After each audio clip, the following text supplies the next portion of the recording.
geceler gördüğü korkunç kabusların sonunda kulaklığa sağır edecek bir gök gürültüsüyle uyanırdı. Başını iki yana sallayarak kötü anıların düşüncelerini uzaklaştıran Ebrar, başını yan tarafında ağlayarak oturan annesinin omzuna koyup gözlerini kapattı. Gördüğü son şey ise öndeki cenaze arabasındaki babasının tabutuydu. Birkaç saat sonra köye gelmiş babasının vasiyet ettiği yere gömmüşlerdi. Şimdi ise taziyeleri kabul etmek için halasının evine gelmişlerdi. Bir koltukta öylece oturmuş geleni gideni izliyor. Arada taziyeleri kabul ediyordu. Çevresindeki çoğu kişiyi tanımıyordu. Bazı akrabalarını bile ilk defa babasının cenazesinde görmüştü. Salona simsiyah giyinmiş yaşlı bir kadın girdi. Gözlerini çektiği sürme ve alnının ortasındaki dövme ile çok değişik görünüyordu. Yaşlı kadın kendisine doğru gelip elinden tuttu ve onu ayağa kaldırdı. "Kızım, seninle yalnız görüşelim. Diyeceğim önemli şeyler var." Ebrar şaşkınlıkla başını tamam anlamında sallayarak yaşlı kadını takip etti ve birlikte evin boş bir odasına girdiler. Kadın hiç beklemeden çarşafının içinden bir anahtar ve mektup çıkarıp Ebrar'a uzattı. "Bunları başına bir şey gelirse sana vermem için baban bana emanet etmişti. Artık emanetlerin sahibine kavuşma vakti geldi. Bak kızım, bu mektubu asla birinin yanında okuma ve kimseye tek bir söz söyleme. Gideceğin o eve tek başına git. Babanın daha fazla acı çekmesini istemiyorsan bu dediklerimi yap." Ebrar daha ağzını açıp bir şey diyemeden yaşlı kadın hızla odadan çıktı ve evin kalabalığında kayboldu. Ebrar ise bir elinde mektup, bir elinde anahtar ile odada öylece kala kalmıştı. Ebrar'dan, ellerimin arasındaki mektup bir kor gibi parmaklarımı yakıyordu. Gözyaşlarım pamuk gibi beyaz tenimden mektubun sararmış sayfasına damlarken buna engel olacak gücü kendimde bulamıyordum. Mektubu kaçıncı okuyuşumda bilmiyordum. Babamın yazdıklarının nedenli doğru olduğunu da. Tek bildiğim artık bu evi sonsuza dek kapatıp bu köyden bir daha dönmemek üzere gitmekti. Babam beni korkutmayı severdi. Yine aynı şeyleri yapıyor. Sakin ol Ebrar, sakin ol. Bu sözleri kendi kendime söylememin tek sebebi kucağına düştüğüm korku duygusundan bir an önce kurtulmak istememdi. Babam beni korkutuyor. Bu yazılanların hiçbiri gerçek olamaz. Olmamalı. Oturduğum yerde çatma sedirden güç bela kalkarak boşta kalan elimle gözyaşlarımı sildim. Tek katlı ve çok eski olan evin her yerinden rüzgarların şiddetlenmesiyle sesler geliyordu. Ve bu beni daha da korkutsa da korkumu yenmeli, seslere aldırış etmemeli ve bu evden mutlaka gitmeliydim. Bacaklarıma binen ağırlığı yok saymaya çalışarak kapıya doğru birkaç adım attım. Mektup hala sol elimdeydi. Etrafıma göz gezdirdiğimde odada duvarların üzerinde Arapça yazılar olan bir bez parçası buldum. Mektupta adı geçen tahta kilitli bir dolap ve biraz önce üzerinde oturduğum derme çatma sedir vardı. Kapının yan tarafına koyduğum sırt çantamı elime alarak mektubu ön gözüne özenle yerleştirdim. Yanmakla yanmamak arası gidip gelen ışığı kapatarak odanın kapısını kapattım ve koridorda yürümeye başladım. Birden evin tahtadan yapılma dış kapısı kırılırcasına çalınmaya başladı. Bu saatte buraya kim gelebilirdi? O yaşlı kadının dediğini yapıp buraya geleceğimi kimseye söylememiştim. Etrafıma korkuyla göz gezdirdikten sonra çivili bir tahta parçası gözüme çarptı. Onu hızla elime alarak sol taraftaki küçük odaya sessizce girdim. Kapı tüm şiddetiyle çalmaya devam ediyordu. Korkuyla pencereye yaklaşıp kapının önüne baktığımda resmen dilim tutuldu. Kapı aldığı darbelerle tüm şiddetiyle sarsılmaya devam ediyordu. Lakin kapının önünde kimse yoktu. Hızla koridora geri dönüp sırt çantamdan mektubu çıkardım. En son yazılan kısmı bir daha okudum. Benden sonraki sahipleri, yani sen bu eve adım attığında onlar seni kapının dışında bekliyor olacaklar. Onlara kapıyı aç. Zorla yutkunup titreyen elimle ağzımı kapattım. Gözlerim sicim gibi akmaya devam ederken hıçkırıklarım boğazımı parçalıyordu. Allah'ım yardım et. Ben neyin içine düşmüştüm böyle? Sen yardım et Allah'ım. Bunlar gerçek olamaz. Olmamalıydı. Ben dua okurken kapının sesi aniden kesildi. Bunu fark ettiğimde elimdeki çivili tahtaya daha da sıkı tutup tahta kapıya doğru ilerledim. Tereddüt ile elimi kapının zincirine götürerek duvardaki çividen kurtardım. Kapı artık kilitli değildi. Şimdi bu kapıyı açacak ve koşarak bu evden uzaklaşacaktım. İçimden 3'e kadar saymaya karar verdim. 1, 2, 3. Elimi kapının çekme kulbuna götürdüm. Tam açacakken kapının ardından duyduğum ses ile korkuyla birkaç adım geriledim. Kapı yavaşça kendiliğinden açılıyordu. Gözlerimi kapatıp bu korkunç anların bitmesini beklerken vücudumda hissettiğim ürpermeyle göz kapaklarım istemsizce aralandı. Karşımda gördüğüm manzara ile korkudan midem bulanıyordu. Simsiyah çarşaflı, kıpkırmızı gözlü, onlarca adını bilmediğim varlık karşımda dikilmiş bana bakıyordu. Artık aklımı kaçırmak üzereydim. Zaman geldi. Zincirsizlerin vakti tükendi. Bu sözleri duyduğumda kulaklarımı kapatsam da nafiyeydi. Titreyen bacaklarım daha fazla bedenimi taşıyamadı ve hızla yere çöktüm. Artık kendimi tutamayıp hıçkıra hıçkıra ağlarken tek dilediğim bu yaşadıklarımın bir kabus olmasıydı. Bana öldürecekmiş gibi bakan kırmızı gözlü, kara çarşaflı varlıklar ve en önde duran ve onlardan farklı kırmızı pelerin giyinen varlığın gözlerinin içine bakmasıyla aniden sustular.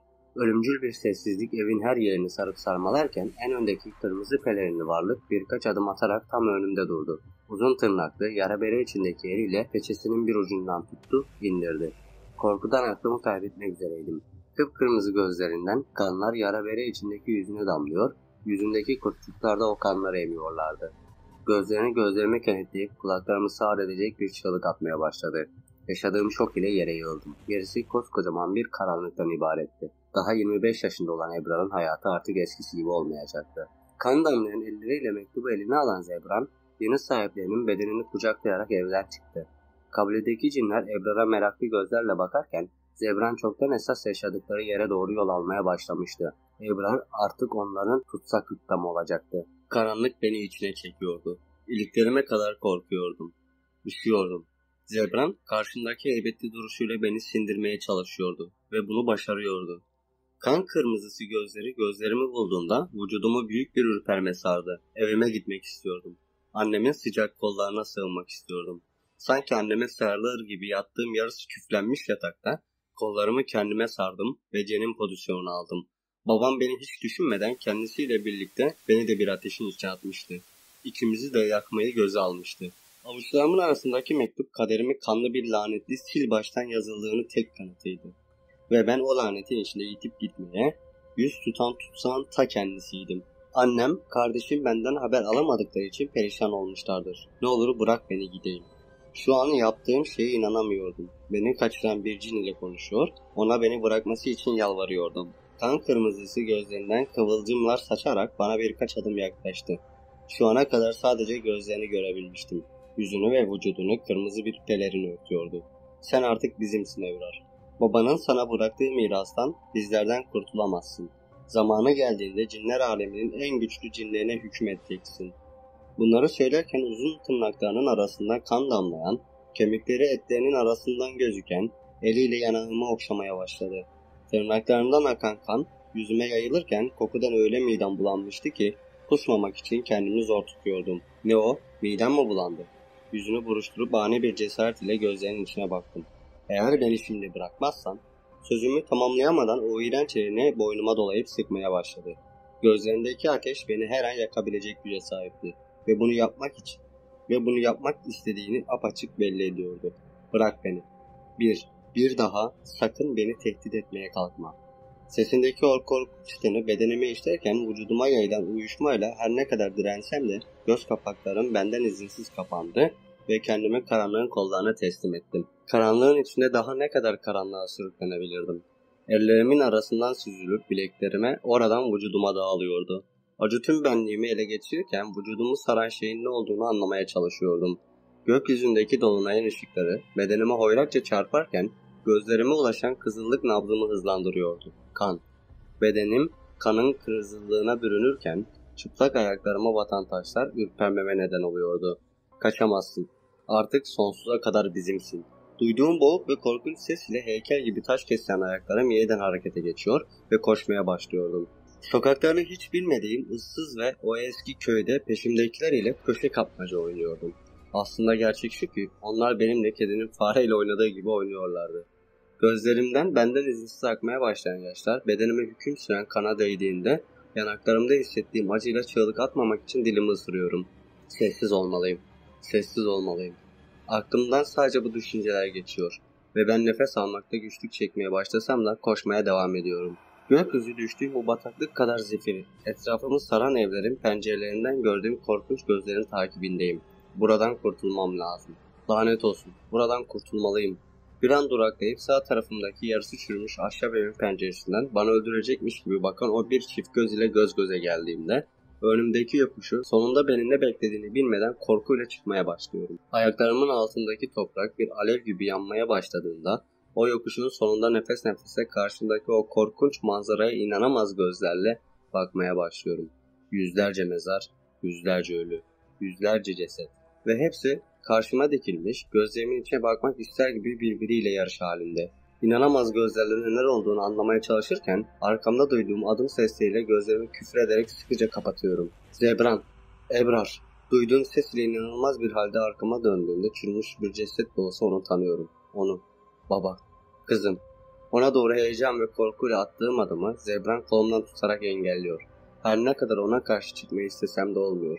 Bırak beni, bırak. Baba, baba kurtar beni. Gidemezsin, boşuna çabalama. Dizlerimin üzerine çöküp özlemle ve içimdeki kızgınlıkla bakıyorum babama. Neden baba? Neden beni böyle bir ateşin içine attın? Bana, bize bunu neden yaptın?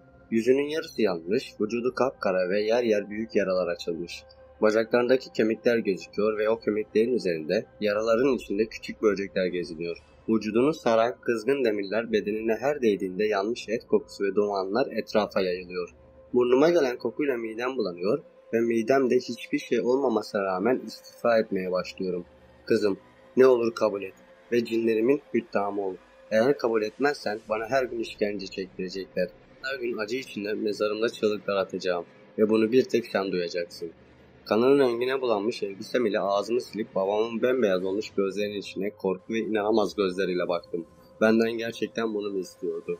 Annem ve kardeşim ne olacaktı? Peki ya nişanlım, okulum, hayatım, hayallerim ne olacaktı? Bunları düşünürken babama olan özlemimin yerine büyük bir öfke ve kızgınlık almaya başladı.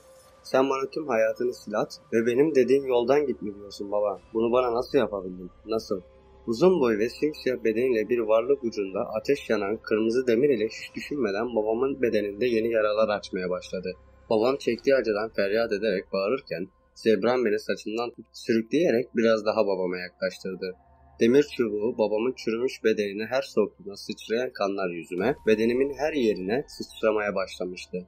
Kızım, yardım et, kurtar beni bu azaptan. İki elimle kulaklarımı kapayıp iki büklüm oldum ve babamın çığlıklarını bastırmak istercesine çığlık atmaya başladım.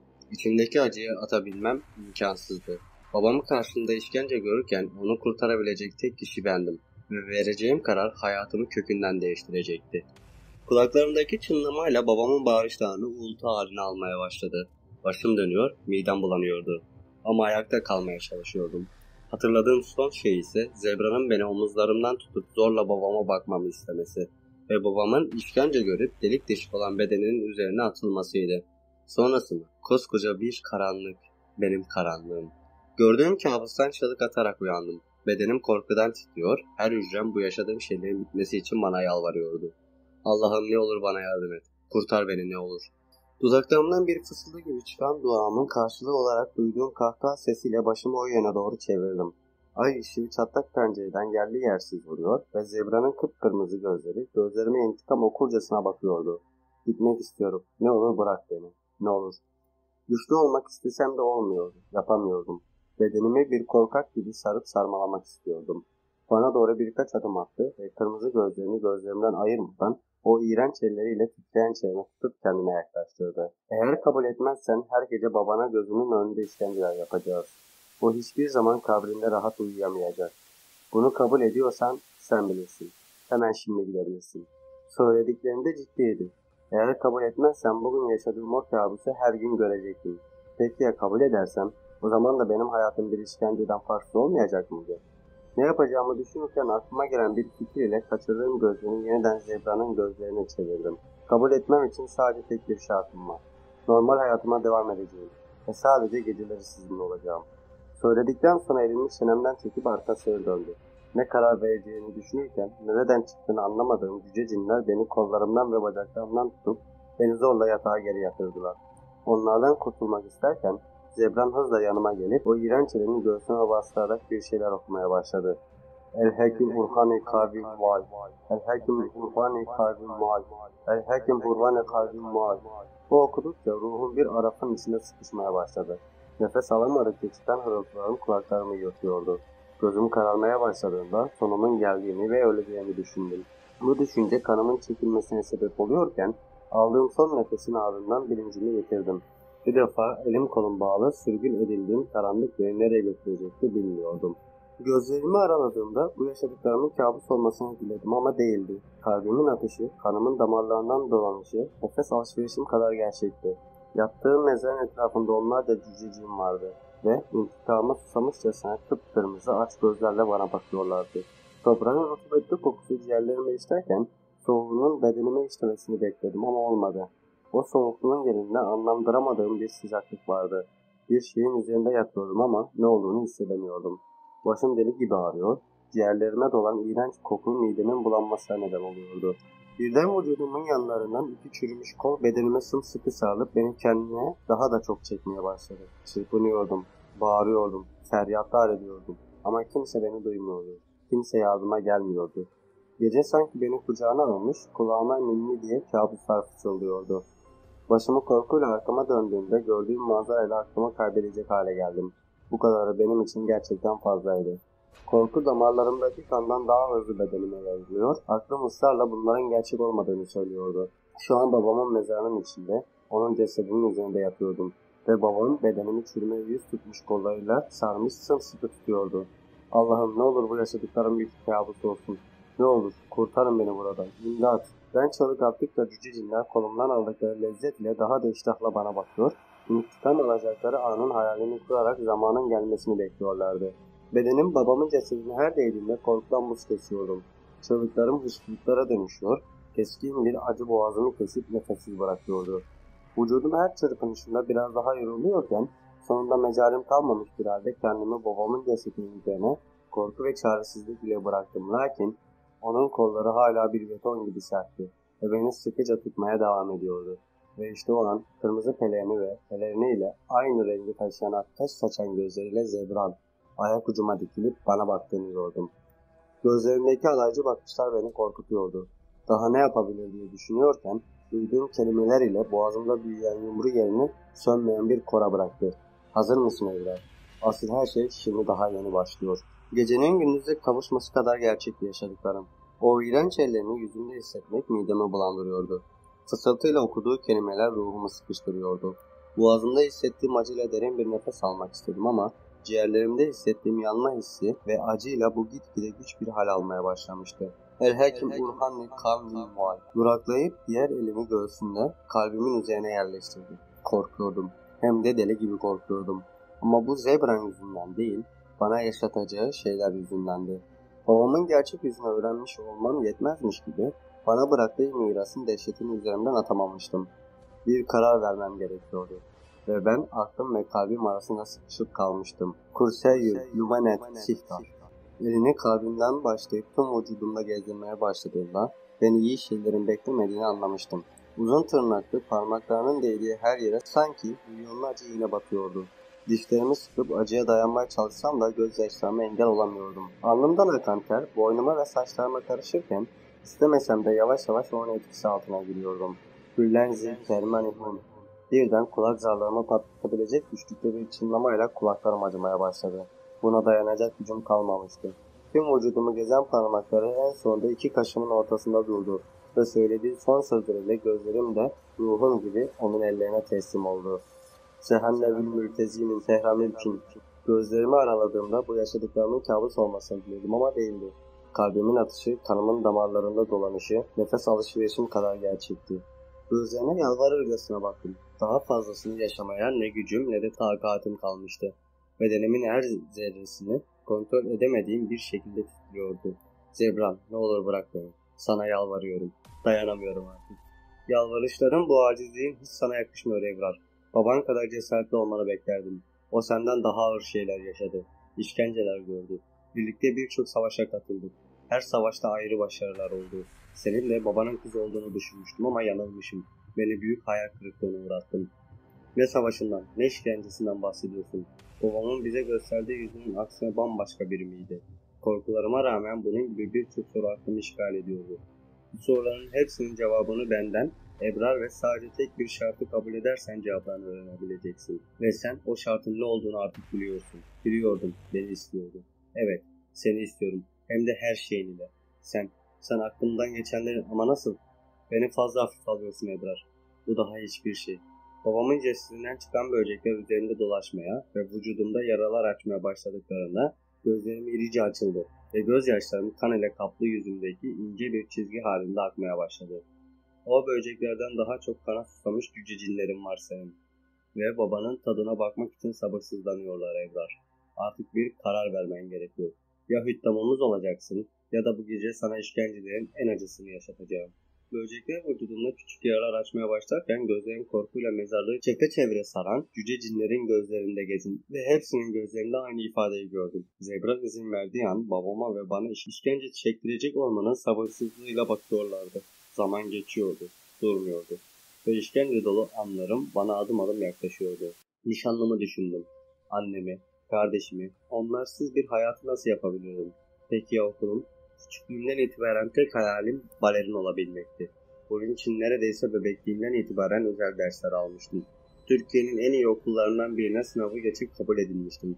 Arkadaşlarım bir hayatım vardı. Ve şimdi ben tırnaklarımla birçok dişliği aşarak kurduğum hayatımı babam yüzünden bırakıp gitmek zorunda mı kalacaktım? Kabul etmezsem başıma neler geleceğini tahmin etmem zor değildi. Babamın en güçlü cini olan Zebran ben kabul edene kadar hem bana hem babamı işkenceler edecekti. Ve hayatımın sonuna kadar her gün işkence çekecek. Süren azalıyor Ebrar. Artık bir karar ver. Korku ve telaşla damarlarımdaki varlığını hissettiren gözlerimi kapadım. Korku ve telaş damarlarımdaki varlığını hissettirirken gözlerimi kapadım. Ve titreyen dudaklarımı zapt etmeye çalışarak konuşmaya başladım.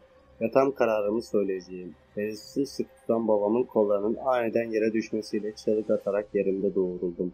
Zebran eğilerek beni kucakladı ve mezardan çıkarıp bir tümseyin üzerine oturttu. Kırmızı derili ve iri gözlü cüce cinlerin iştah dolu bakışları bir an olsun üzerlerinden çekilmezken ben Zebra'nın ateş saçan gözlerinin içinde korkuyla bakıyordum. Zebra'nın sadece bana ve babamla kalmayacağını, zamanla nişanlıma, anne ve kardeşime de zarar vereceğini biliyordum. Kendim için olmasa bile onlar için kabul etmeliydim. Kabul etmekten başka çarem de yoktu. Babamın bana bıraktığı mirası kabullenecek ve onun yerine hüddam olarak geçecektim. Zebran birkaç adım ile yanıma gelip beni ayağa kaldırdı. Hemen karşısında olmama rağmen yüzünü hala göremiyordum. Sadece içinde volkanlar patlayan gözlerini görmeme izin veriyordu. Merak etme, zamanı geldiğinde beni de göreceksin. Gözlerimin seni bu kadar etkilediğini bilmiyordum. Yutkunup gözlerimi gözlerinden kaçırdım. Onun yanında düşüncelerime hakim olmam gerekiyordu. Tamam, kabul ediyorum. Babamın vasiyet ettiği gibi hükümdarınız olacağım. Zebra'nın memnuniyet dolu bakışlarının ardından birçok şey hissediyordum. Bundan sonra başıma neler gelecekti hiçbir fikrim yoktu. O uzun tırnaklı ellerini gözlerimin üzerine koyup yeniden anlandıramadığım bir şeyler söylemeye başladı. Yeniden vücudum uyuşuyordu ve ayakta durmakta güçlük çekiyordum. Seher nevil mültezimin terra mülkün. Sonrası benim için yine karanlıktı. Bedenim kontrolümden çıkmadan önce son defa babamın mezarına baktım. Yüzeyi toprak ile örtülmüş, buradaki diğer mezarlardan bir farkı kalmamıştı. Ve ben sevdiklerim için biraz önce kendimden, hayatımdan vazgeçmiştim. Göz kapaklarımın üzerinde tonlarca ağırlık vardı. Başımın içinde filler tepişiyordu. Kendimi çok halsiz hissediyordum. Zorla kıpırdanıp gözlerimi araladığımda kendimi daha önce hiç görmediğim bir odada buldum. Ayaklarımın ucunda Zebran, yanında yaşlı bir adam ve birçok cin bana bakıyordu. Yaşlı adamın saçları ve sakalları bembeyazdı. Hafif toplu bir vücudu vardı. Gözleri deniz mavisi kadar berraktı. Yüzündeki çizgilerden birçok yaşanmışlığın olduğunu anlamak çok zor olmamıştı. Babanın olduğu gibi seni de ben eğiteceğim kızım. Bugünden itibaren benim evimde kalacaksın. Babanın kadar güçlü ve ilmi olan bir hüddam olmaya hazır mısın? Sorduğu soruyla derin bir nefes alıp yutkundum.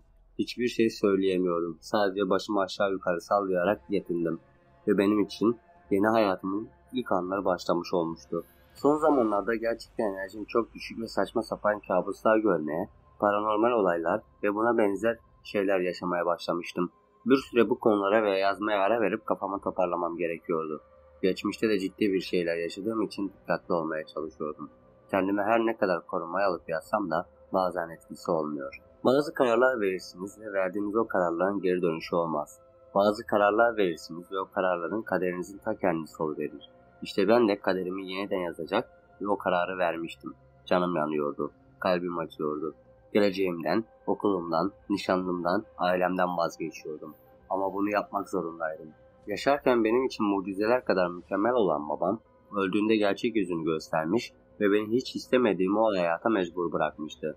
Zebran kıpkırmızı gözleriyle gözlerimin içine bitmeyen bir istek ve hevesle bakarken istediğini verdim ve kararımı ona yeniden söyledim. Ama aslında kendime kabullenmem için itiraf ediyordum. Tamam, hükam olmayı kabul ediyorum.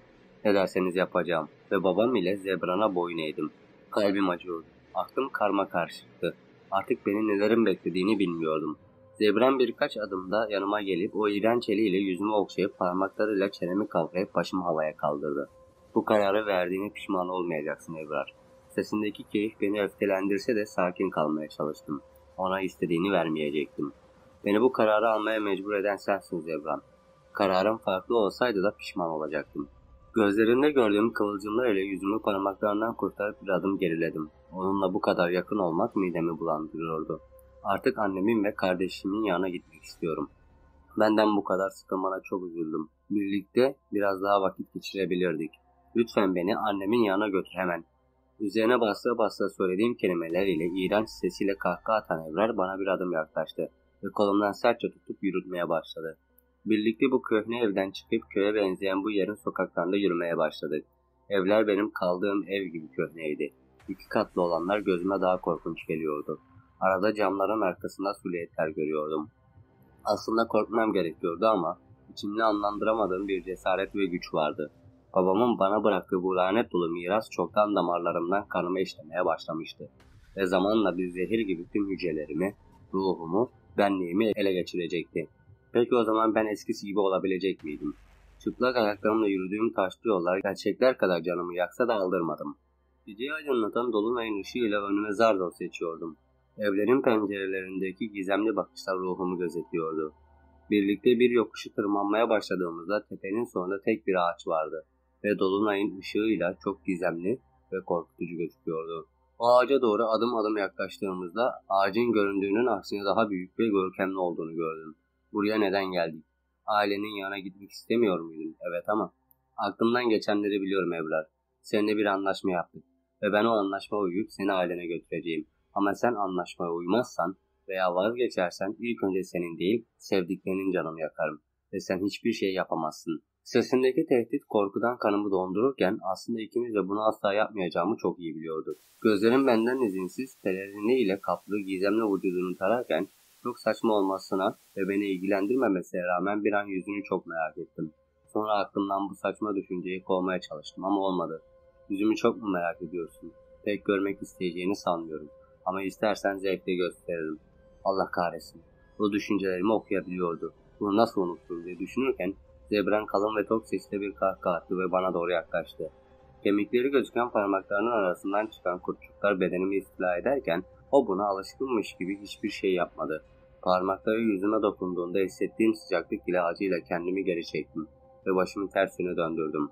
Biliyor musun, gözlerindeki o meydan okuyan bakış, kurduğun cümlelerle aynı baban gibisin. Gerçekten bir rüttam olduğunda karşımızda hiçbir kabile duramayacak.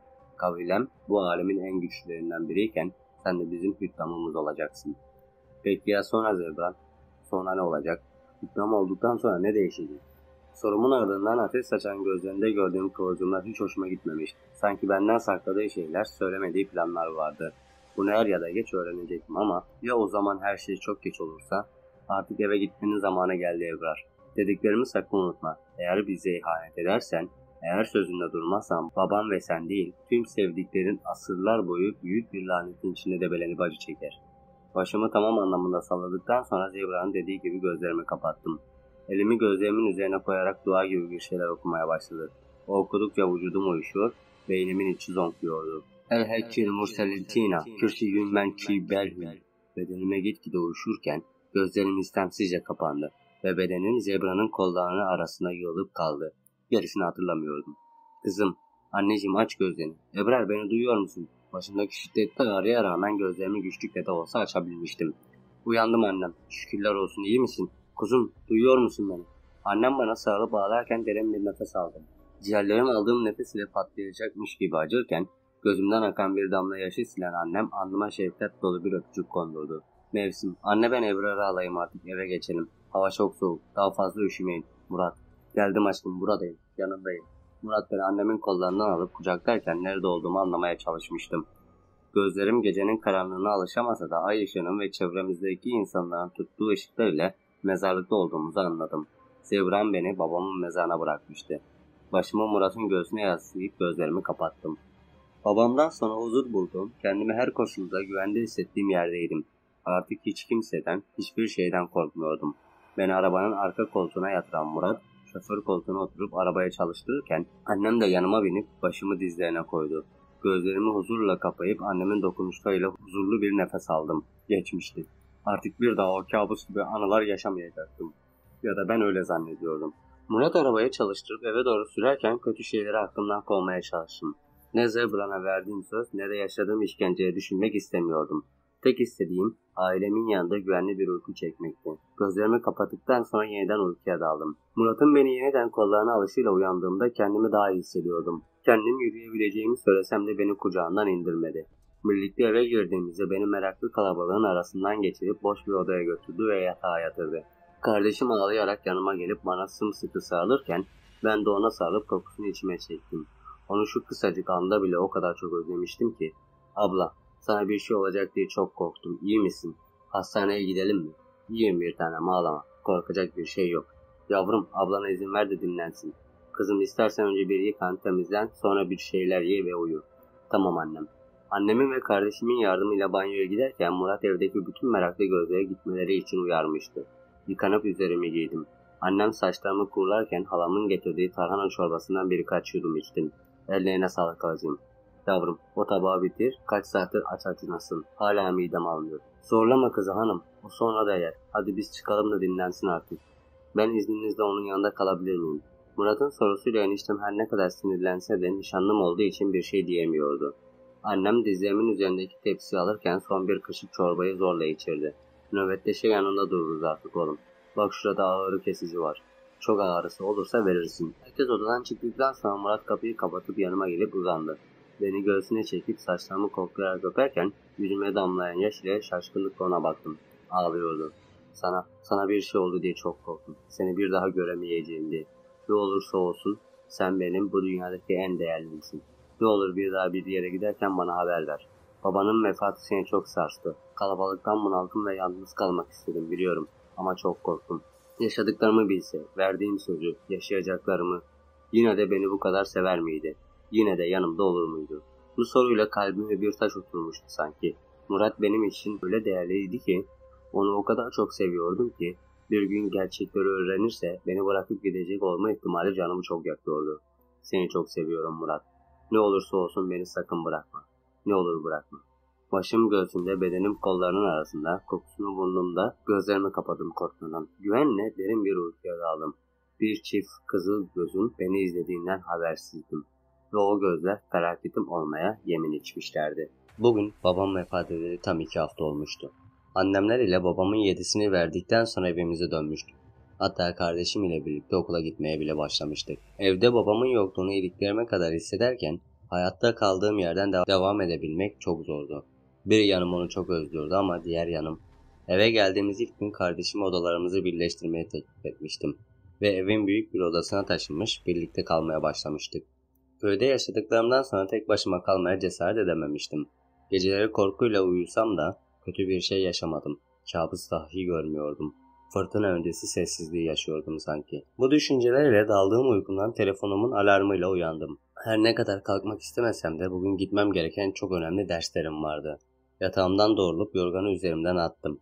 Zorla yataktan çıkıp banyoda işlerimi hallettikten sonra dolabımı açıp içinden siyah dar bir pantolon ve kırmızı kazağımı çıkardım. Çekmeceden nişanlımın hediyesi olan kırmızı kirazlı çorabımı alıp kıyafetlerimi giyindim. Saçımı ve makyajımı yapıp derste giyeceklerimi ve eşyalarımı spor çantama koydum. Şarj aletimi, kulaklığımı ve telefonumu kol çantama attıktan sonra montumu ve çantalarımı yanıma alıp odadan çıktım. Aşağı salona indiğimde annem ve kardeşim kahvaltı yapıyorlardı. Eşyalarımı girişteki portmantoya bırakıp yanlarına gittim. Önce annemin, sonra da kardeşimin yanaklarından öpüp bana açılan servisin olduğu yere oturdum. Karnım çok aç olmasa da kahvaltılıklardan tabağımı alıp yemeye başladım. Hizmetlimizin doldurduğu sıcacık çayımdan bir yudum aldım. Abla bugün beni okula sen bırakır mısın? Servis şoförümüz hastalanmış. Tamam kızım bırakırım ama çok oyalanma. Bugün önemli derslerim var. Geç kalamam. Tamam ablacığım. Kızım bu akşam Murat'ı ve ailesini yemeğe alalım diyorum. Cenazenin ilk gününden itibaren bir an olsun yalnız bırakmadılar bizi. Teşekkür etmiş oluruz. Tamam anneciğim olur tabii. Ben Murat'ı arar haber veririm. Sohbet ederek kahvaltımızı yaptıktan sonra botumu ve montumu giyip çantaları yanıma alıp evden çıktım. Arabaya binerken kardeşim de bana yetişti ve yan koltuğa oturdu. Emniyet kemerlerimizi bağladıktan sonra arabaya çalıştırdım ve gaza bastım. Telefonumu arabaya bağlayıp rehberden Murat'ın numarasını buldum ve aradım. Birkaç çalışan dışında sesi arabanın içinde yankılandı. Günaydın hayatım. Günaydın canım. Sabah görüşemedik. Ben de birazdan seni arayacaktım. Aslında çok vaktim yok. Bizim ufaklığı okula bırakıp kendi okuluma geçeceğim. Annem akşam sizi ailecek yemeğe davet ediyor. Onu vermek için aradım. Tamam canım, annemlere söylerim. Aslında anneni ben arayacaktım ama bugün derslerim çok yoğun ve böyle olunca kendimi bile unutuyorum, biliyorsun. Sorun yok aşkım. Trafikte misin sen? Kapatalım telefonu, dikkatin dağılmasın. Tamam hayatım, öpüyorum. Görüşürüz akşama. Görüşürüz eniştem. Akşama gelirken benim tatlıdan alırsınız değil mi? En çok senin aldıklarını seviyorum, biliyorsun. Günaydın belalı baldızım. Siparişin alındı. Akşama görüşürüz kızlar. Telefonu kapattıktan sonra sağa doğru yanaşıp arabayı okulun önünde durdurdum. Kardeşim yanağımdan öptü ve emniyet kemerini çözüp arabadan indi. O okuluna doğru yürürken ben de hiç vakit kaybetmeden üniversiteye doğru arabamı sürmeye devam ettim. Aklımdan ne kadar atmaya çalışsam da olmuyordu. Zebra'nın bu sessizliği beni günden güne korkutuyordu. Ya gerçekten beni rahat bırakmaya karar vermişti ki bu ihtimali düşünmek bile büyük bir saçmalıktı, ya da büyük ve korkutucu bir planı vardı. Bu düşüncelerden çalan telefonumla sıyrıldım. Arayan aynı sınıfta okuduğum en yakın arkadaşım Damla'ydı. Hiç beklemeden aramaya cevapladım. Günaydın aşkım, günaydın kuzucum. Hayırdır sabah sabah, bu ne enerji? Okulda seni bekliyorum, onun için aradım. Güne kahveyle başladım, enerjim yerinde. Bir tane de benim için alır mısın? Her zamanki yerimize gideceğim. Sen de oraya gelirsen buluşuruz dersten önce. Geldiğinde detaylı anlatırım ama sana bomba bir haberim var. Kavşaktan dikkatlice sola döndüm ve üniversitenin girişine gelerek yavaşlayıp güvenliğe öğrenci kartımı gösterdim. Neymiş o haber? Selim Hoca üniversiteden ayrılmış. Ne? Daha geçen gün dersiniz vardı, hiç bundan bahsetmedi. Ani gelişmiş, buradan taşınmak zorunda kalmışlar. Yerine yeni bir hoca gelecekmiş. Selim Hoca'yı çok severdim. Üzüldüm. Umarım kötü bir nedenden dolayı gitmemişlerdir. Ben arabayı park edeceğim kızım, kapatıyorum. Tamam, ben de sana kahve alayım kantinden. Her zamanki yerimizde görüşürüz. Telefonu kapayıp arabayı fakültemin yakınına park edip telefonumu kol çantama koydum ve arabadan indim. Bagajdan spor çantamı alıp kapıları kilitledikten sonra fakültenin binasına hızlı adımlarla yürümeye başladım. Hava gerçekten soğuktu ve daha fazla üşümemek için fakültenin kapısından seri adımlarla girip asansörle en üst kata çıktım ve adımlarımı terasa doğru yönlendirdim. Damla'yı kahveler ile bir masada otururken buldum. Yanına gidip çantalarımı boş sandalyeye koyarak ona sıkıca sarıldım. Yan yana oturmuş sohbet ederken bana okuldaki dedikoduları ve yeni hocayı çoktan görmüş olan kızların anlattıklarını anlatıyordu. Genç, yakışıklı, zeki ve bizim hocamız. İnanabiliyor musun? Bu mükemmellikte birinden ders alacağız. Damla, tamam artık, abartmasan mı? Alt tarafı bir hoca işte. Hem o saydığın özellikle Murat'ta fazlasıyla mevcut. Aynı nişanlısına da toz kondurmazmış. Senin kadar sadık seven birini daha tanımıyorum. Evlenmeden gözünü gönlünü kapattın. Aslına baksan ne taş erkekler var. Elimin tersiyle Damla'nın ağzına vurup kahvemden son bir yudum daha alıp ayağa kalktım. Ah kızım, deli misin, ne vuruyorsun? Sus artık, bir sus. Sal beni. Yürü, ders saati geldi. Birlikte sınıfa doğru yürürken herkes bu yeni gelen hocaya konuşuyordu. Sınıfa girdiğimizde de aynı konu konuşulmaya devam ediyordu. Bu durumdan gerçekten sıkılmaya başlamıştım. Bu kadar olay olacak neyi olabilirdi ki? Sınıftaki arkadaşlara selam verip ön sıraya oturdum ve dersin kitaplarını çantamdan çıkardım. Son dakika elim ayağıma dolaşsın istemiyordum. Damla yanıma oturduğunda arka sıramızdaki kızlarla yeni hocanın dedikodusunu yapmaya devam ediyordu. Ona gözlerimi devirip bıkkın bir nefes verdim. Telefonumu elime alıp kulaklıklarımı taktım ve YouTube'da gezinmeye başladım. Çok severek takip ettiğim bir kanalın hüttamlık konusuyla ilgili yaptığı videoyu görünce açıp açmamak konusunda tereddüt yaşasam da videonun üzerine tıklayıp izlemeye başladım. Videoda hüttam hocasına sorular soruluyor ve hoca da soruları yanıtlıyordu. İzledikçe bu konularda neredeyse hiçbir şey bilmediğim için duyduklarım ile hem şaşırıyor hem de içten içe korkuyordum. Ben de bu kadar bilgiye sahip olabilecek miyim? Başarılı olabilecek miyim diye heyecanla düşünürken buldum kendimi. Ne ara hüttam olmayı kendi içimde bu kadar normalleştirmiştim. Sınıf kapısının kapanma sesiyle telefonumu aceleyle kapatıp kulaklığım ile birlikte çantama koydum. Sınıfta çıt çıkmıyordu. Yeni hocamız kitaplarını masasına koyarken kaçamak bakışlarıyla kendisine bakıyordum. Uzun boylu, esmer, siyah kıvırcık saçlıydı. Spor yaptığı belliydi. Çünkü iri ve kaslı vücudu olan biriydi. Evet, itiraf ediyorum. Eğer hayatımda ve kalbimde Murat olmasa bu adama çok pis düşebilir, hatta platonik aşığı bile olabilirdim. Tanrı sanki onu yaratmak için özel zaman yaratmış gibiydi. Her şeyle mükemmel biriydi. Adımlarını bize doğru atmaya başlarken çekinsem de bakışlarım yüzünde gezindi. Yüzündeki çene kasları, elmacık kemikleri ve kızıla yakın garip bir göz rengiyle oldukça yakışıklıydı. Bir dakika. Kızıla yakın gözler mi? Aklıma hemen Zebran gelmişti. Onun gözleriyle, yani hocamızın gözleri o kadar çok benziyordu ki. Merhaba arkadaşlar, ben Ateş Koral. Bundan sonra beni dersinize ben gireceğim. Şimdi sırayla tanışalım. Sonrasında da dersimizi işlemeye geçeceğiz. Senden başlayabiliriz. Eliyle beni işaret ediyordu. Ama aklıma gelen düşüncelerin yaşattığı dehşet yüzünden kolumu bile kıpırdatamıyordum. Sanırım arkadaşımız dediğini yaptı. Tamam, senden devam edelim. Herkes sırasıyla kendisini tanıttıktan sonra geriye sadece ben kalmıştım ama konuşacak gücü kendimde bulamıyordum. Ayağa kalkıp derin bir nefes aldım. Bir yandan da içimde kendimle bir savaş içerisindeydim. Saçmalama Ebrar. Zebrar bir cin. İnsan olarak karşına çıkamaz. Bu imkansız. Hayır, bunu yapamaz. Gözlerim aniden gözlerin içinde kaybolup kanımı dondururken beni cayır cayır yakacak bir tanıklık ruhumun tamamını esir aldı. Gözlerindeki kısırlık, çakan kıvılcımlar ve intikam ile tutkunun karşımı bakışlar. Bunları artık nerede olsam tanırdım. Evet, hissettiklerimde haklı çıkmıştım. Bu oydu. Bizden gizli hüddam olan babamın en sadık cini. Cinler aleminin en güçlü kabilelerinden biri olan Zeze kabilesinin padişahı ve benim büyük bir bilinmezliğe sürükleyen cehennemimin ta kendisi. O Zebran.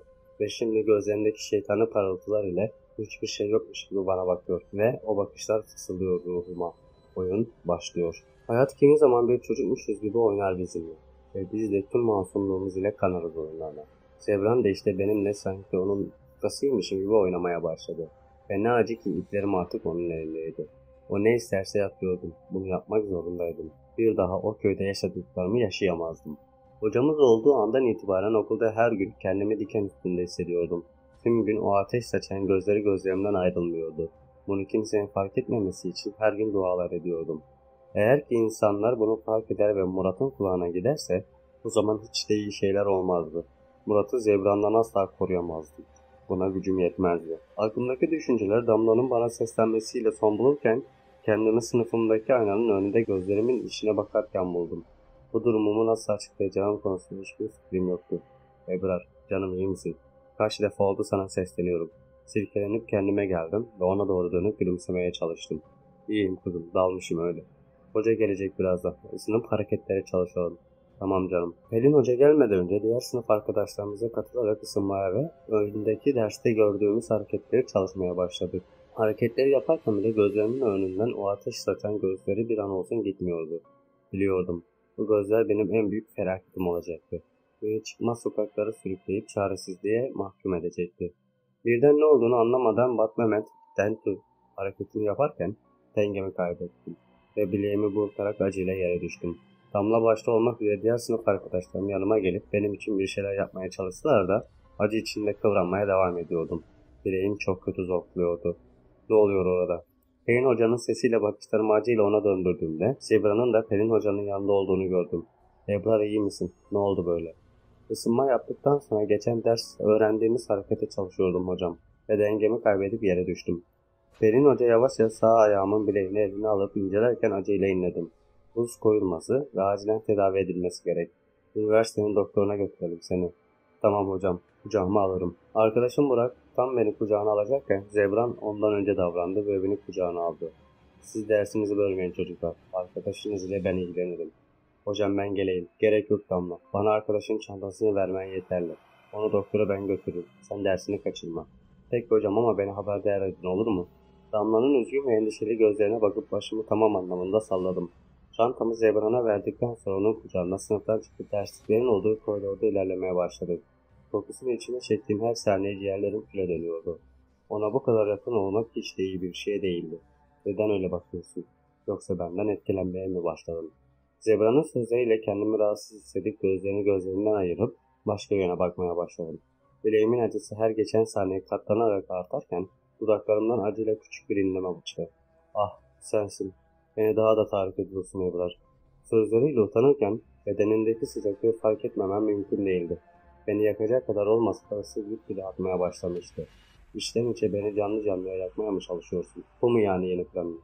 Zebran merdivenleri inmeyi bitirdikten sonra fakülte binasından çıkıp doktorun olduğu binaya doğru yürürken yüzünü saçlarıma daldırıp fısıltıyla konuşmaya başladı. Ah Ebrar, bu sıcaklığın tek sebebi var, o da sensin. İçimdeki ateş ve tutku seni her gördüğümde beni ele geçiriyor.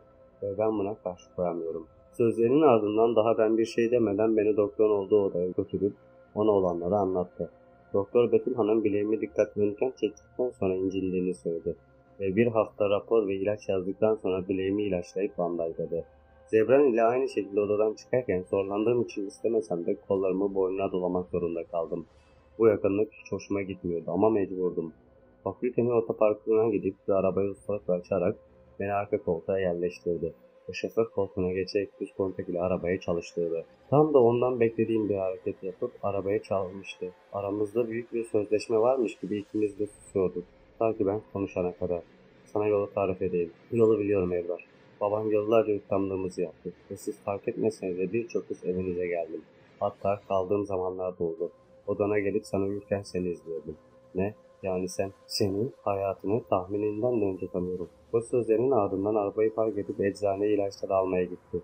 Ben ise içimdeki ürpertiyle hızla telefonumu çantamdan çıkardım ve Murat'ın ismini rehberden bulup aramak için parmağımı sağa doğru kaydırdım ve telefonu kulağıma götürdüm. Birkaç çalışın ardından nihayet telefon açıldı. Efendim hayatım. Aşkım şimdi sana bir şey söyleyeceğim ama sakin ol, tamam mı? Ebrar, ne olur beni telaşlandırıyorsun. Derin bir nefes aldım ve olanları anlatmaya başladım. Bir hareket çalışırken bileğimi burktum. O sırada Peymi Hoca ile Ateş Hoca sınıfa geldi. Ateş Hoca beni doktora götürdü. Şimdi de eve bırakıyor. İlk önce derin bir nefes aldı. Sonrasında sessiz geçen birkaç saniye kalbim öyle hızlı attı ki yerinden çıkacak sandım. Bana neden en başına haber vermedin? Seni hastaneye ve eve ben götürebilirdim. Canım o kadar acıyordu ki o an hiçbir şey düşünemedim. İlaçlar daha yeni etkisini göstermeye başladı ve ilk seni aradım. Bak biz seninle yakında evleneceğiz Ebrar. Hayatımda ne olursa olsun ilk benim haberim olmalı. Ne gerekiyorsa ben senin için yaparım. Tanımadığımız bir adam değil. Anladın mı beni? Neden bu kadar üzerime geliyordu anlamıyordum. Ne olurdu anlaştığı olup alttan alsa? Gerçekten bu kadar zor muydu bunu yapmak? Tamam haklı olabilirsin ama beni anlıyor musun Murat? Acıdan hiçbir şey düşünemedim diyorum ve ilk seni arayıp haber verdim. Neden bu kadar büyütüyorsun olayı? Ben mi büyütüyorum? Tamam Ebrar. O hocan olacak adam seni evine bıraksın. Yat dinlen uyu. Şimdi işim var biraz. Gelirim yarına. Kalbim onlarca parçaya bölünmüştü sanki. Ne yapacağımı, ona ne diyeceğimi bilemiyordum. Beni anlamıyordu ve anlamak da istemiyordu. Ama Murat, kalbini daha fazla kırmak istemiyorum Ebrar. Konuşmayı burada kapatalım. Ben daha bir şey diyemeden telefonu yüzüme kapatmıştım Murat. Elimdeki telefonu dizlerimin üzerine koyup hıçkıra hıçkıra ağlamaya başladım.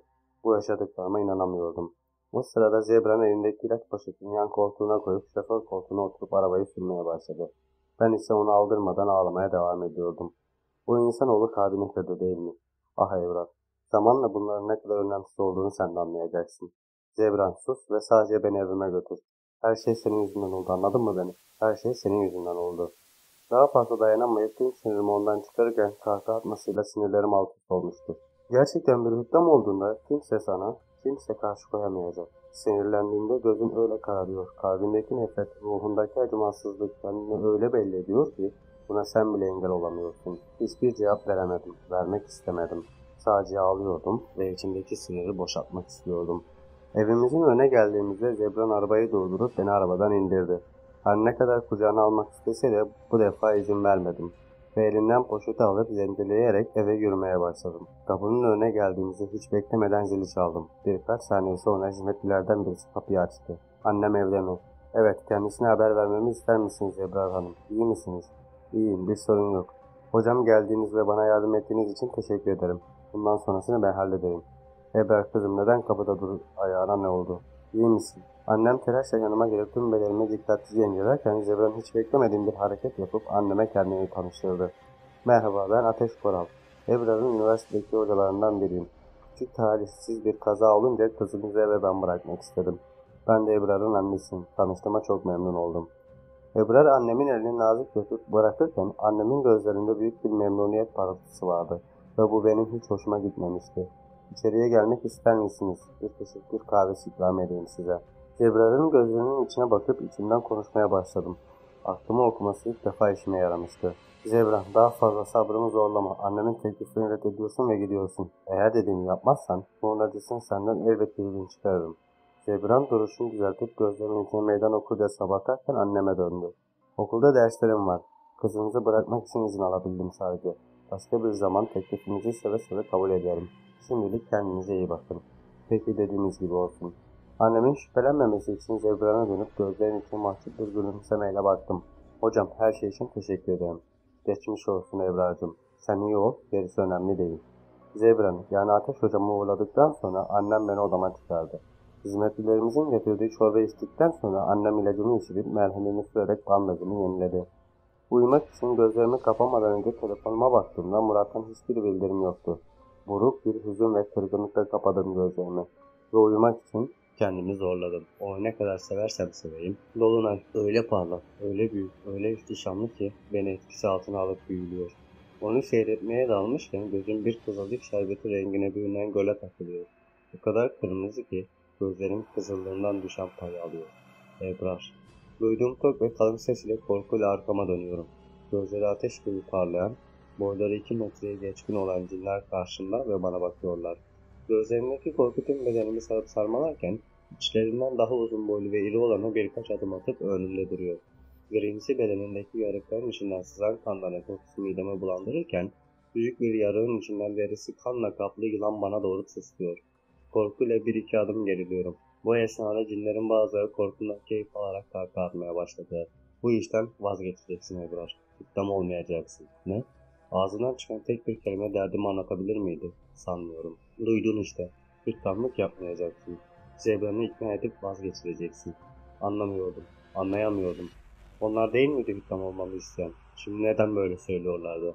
Nefesimi düzene sokmaya çalışırken bir derin nefes aldım. Hüttam olmamı isteyen siz değil miydiniz? Neden şimdi vazgeçmemi istiyorsunuz? Birkaç adım uzağımda olan cin, uzun kollarıyla beni kollarından tutup havaya kaldırarak yüzüyle aynı hizaya getirdi. Gözleri Zebra'nın gözleri gibi değildi. Daha tehlikeli, daha acımasız ve daha korkunçtu. Pis nefesi midemi bulandırırken uzun ve sivri boynuzlarına dolanan yılanlar bana tıslıyor, her an ısıracakmış gibi öyle atılıyorlardı. Vücudum zangır zangır titriyordu. Ensemden aşağı akan soğuk ter damlaları bedenimi ürpertirken kollarımdan tutan cinin eli, babanın izinden gitmeyeceksin. Hüttam olmayacaksın. Canımı acıtıyorsun bırak. Kollarımdaki deri erimiş, ellerimin sıcaklığı resmen etimi pişirmeye başlamıştı. Kas dokularım ve yağlarım fokurdama sesi kulaklarıma dolarken gözlerimden acılar yaşlar akıyordu. Bu da başlangıç Ebrar. Eğer hüttam olursan sana daha ağırlarını yaşatacağım. Canım o kadar yanıyordu ki artık hıçkırarak ağlamaya başladım. Nefes almaya mecalim kalmamıştı ama karşımdaki cinin bu işkenceyi bitirmeye niyeti yoktu. Bir eliyle beni oyuncak bebek gibi belimden tutarken diğer elini bedenimde gezdirmeye başladı. Dokunduğu her yer kömür karasına dönüyordu ve yanık kokusu midemi o kadar bulandırmıştı ki kusmaya başladım. Gözlerim kararıyordu ve bilincimi yitirmek üzereydim. O kollar beni cinlerden oluşan bir dairenin tam ortasına yere koyup yeniden havalandı. Bulanık görüşüm acımın azalmasıyla biraz netleşse de hala tüm vücudum yanıyordu. Başımı sağa çevirdiğimde bana arkası dönük olsa da siyah pelerinden onu tanımıştım. Beni o cinin ellerinden kurtaran Zebra'ndı. İçimde garip bir güven duygusu hissettim. Sanki o yanımda olduğu müddetçe hiçbir şey bana zarar veremezdi. Dudaklarımda oluşan buruk gülümsemeyle zor da olsa bir nefes aldım. Bitmişti. Kurtulmuştum. Neler olabileceğine dair hiçbir fikrim yoktu. Sanki bir korku filminin içinde aniden bırakılan bir başrol oyuncusuydum. Zebran, demek sonunda geldin. Geldim Kehrin. Sana bunu yaptığının bedelini ödeteceğim. İsminin Kehrin olduğunu öğrendiğim için kahkaha atıp Zebra'nın pelerinden tuttuğunda korkuyla doğrulmaya çalıştım. Ama bir kol beni kendine doğru çekip yeniden yere yatırdı. Başımı soluna doğru çevirdiğimde boynumda biraz daha uzun, siyah saçlı, kırmızı gözlü, gri tenli bir cin kolumdan tutuyordu. Seni bırakamam Ebrar. Zebran seni bana emanet etti. Ne emaneti, ne oluyor, sen kimsin? Ben Günaz. Zebra'nın kabilesindenim ve onun sağ koluyum. Bana seni olabilecek tüm kötü şeylerden korumamı söyledi. Şimdi gözlerini kapa. Ne? Sana gözlerini kapa dedim hemen. Korkuyla ne dediyse yaptım ve gözlerimi kapadım. O esnada bedenime yayılan bir sıcaklık tüm bedenimi ele geçirirken kulaklarımı sağır edecek bir çığlık koptu. Aynı esnada Yunus fısıldadığı sözleriyle bedenimdeki tüm o acılar ve yanma hissi yok oldu. Elhekim ranselin hünellezimin. Bu sözü birkaç kez daha söylediğinde kendimi eskisinden daha da iyi hissediyordum. Ona minnettar bakışlarla baktım ve bana uzattığı elinden tutup ayağa kalktım. Zebran ve Kehrin birbirlerini saldırırken kalbimde hissettiğim endişeyle gözlerimi kapadım ve ona bir şey olmaması için dua etmeye başladım. Darbeler ard arda iniyordu. takip etmekte zorlanıyordum. Zebram boyunu onun boyuna getirmişti ve kalıp olarak ondan daha iriydi. Birden bedenimde bir karıncalanma hissetmeye başladım.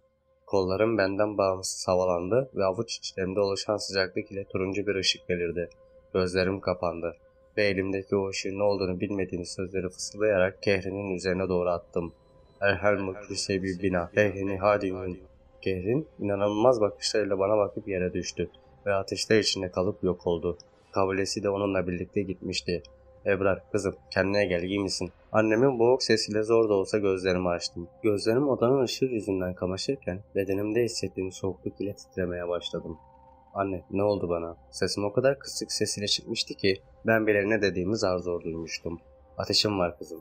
Küçükken de böyle olmuştum. Kolunu kırdığında. Doktor geldi, iğne yaptı. Birazdan iyi olursun. Anne, su getirdim. Bu ses Murat'a aitti. O mu gelmişti? Peki benim biraz önce yaşadıklarım, onlar gerçek miydi? Zebram neredeydi? Sen Ebrar ile ilgilen oğlum. Benim başım tuttu, biraz dinleneyim. Tamam anne. Annem beni alnımdan öpüp gittikten sonra Murat ile baş başa kalmıştık. Ona kaçamak bakışlar atarken önce yastığımı düzeltti ve beni doğrulttu. Yatağımın başlarına belimi yasladım ve dudağıma yasladığım bardağımdaki sudan birkaç yudum içtim. Burak bardağı komodine koyup ellerime tuttu. Bugün seni çok kıskandım ve düşüncesizlik ettim Ebrar. Çok özür dilerim. Bak, o benim sadece hocam ve kötü bir anımda yanımdaydı, o kadar. Sağ elimi havaya kaldırıp parmağımdaki yüzüğün önüne getirdim. Bu parmağımda senin yüzüğün var. Sonra parmağımı kalbimin üzerine koydum. Kalbimde de senin sevgin var. Başkası asla olamaz. Bunu sakın unutma. O an Murat'ın gözlerinde bir değişiklik fark ettim. Yüzündeki sinsi gülümseme ve gözlerindeki kıvılcımlar ile yüzünü yüzüme yaklaştırdı. Gerçekten böyle mi düşünüyorsun Ebrar? Kalbim benim için atmak için can atarken hem de. Yanıyordum, yakılıyordum. Küllerimden yeniden doğuyordum. Ve her defasında kaderime yazdığım kalemimi kendi parmaklarımla kırıyordum. Anne. Dudaklarımdan çıkan her kelime canımı yakıyordu. Boğazımda sanki binlerce cam parçası vardı ve ben konuştukça acımasızca batıyorlardı. Ben buradayım kızım, yanındayım annem. Annemin şefkatli sesi bile içimdeki korkuyu dindiremiyordu. Doktor ilaç vermedi mi anne? Neden yeniden ateşi çıktı? Bu ses Murat'a aitti. Ne kadar zamandır başımda bekliyordu. Neden gitmemişti? Bu soruların cevabını merak etsem de ona soramıyordum. Bilmiyorum oğlum. Doktoru aradım. Yeniden gelip muayene edecek. Biraz önce ateş düşürücü verdim. Bilincim açıktı ama gözlerimin üzerindeki sanki tonlarca ağırlık vardı.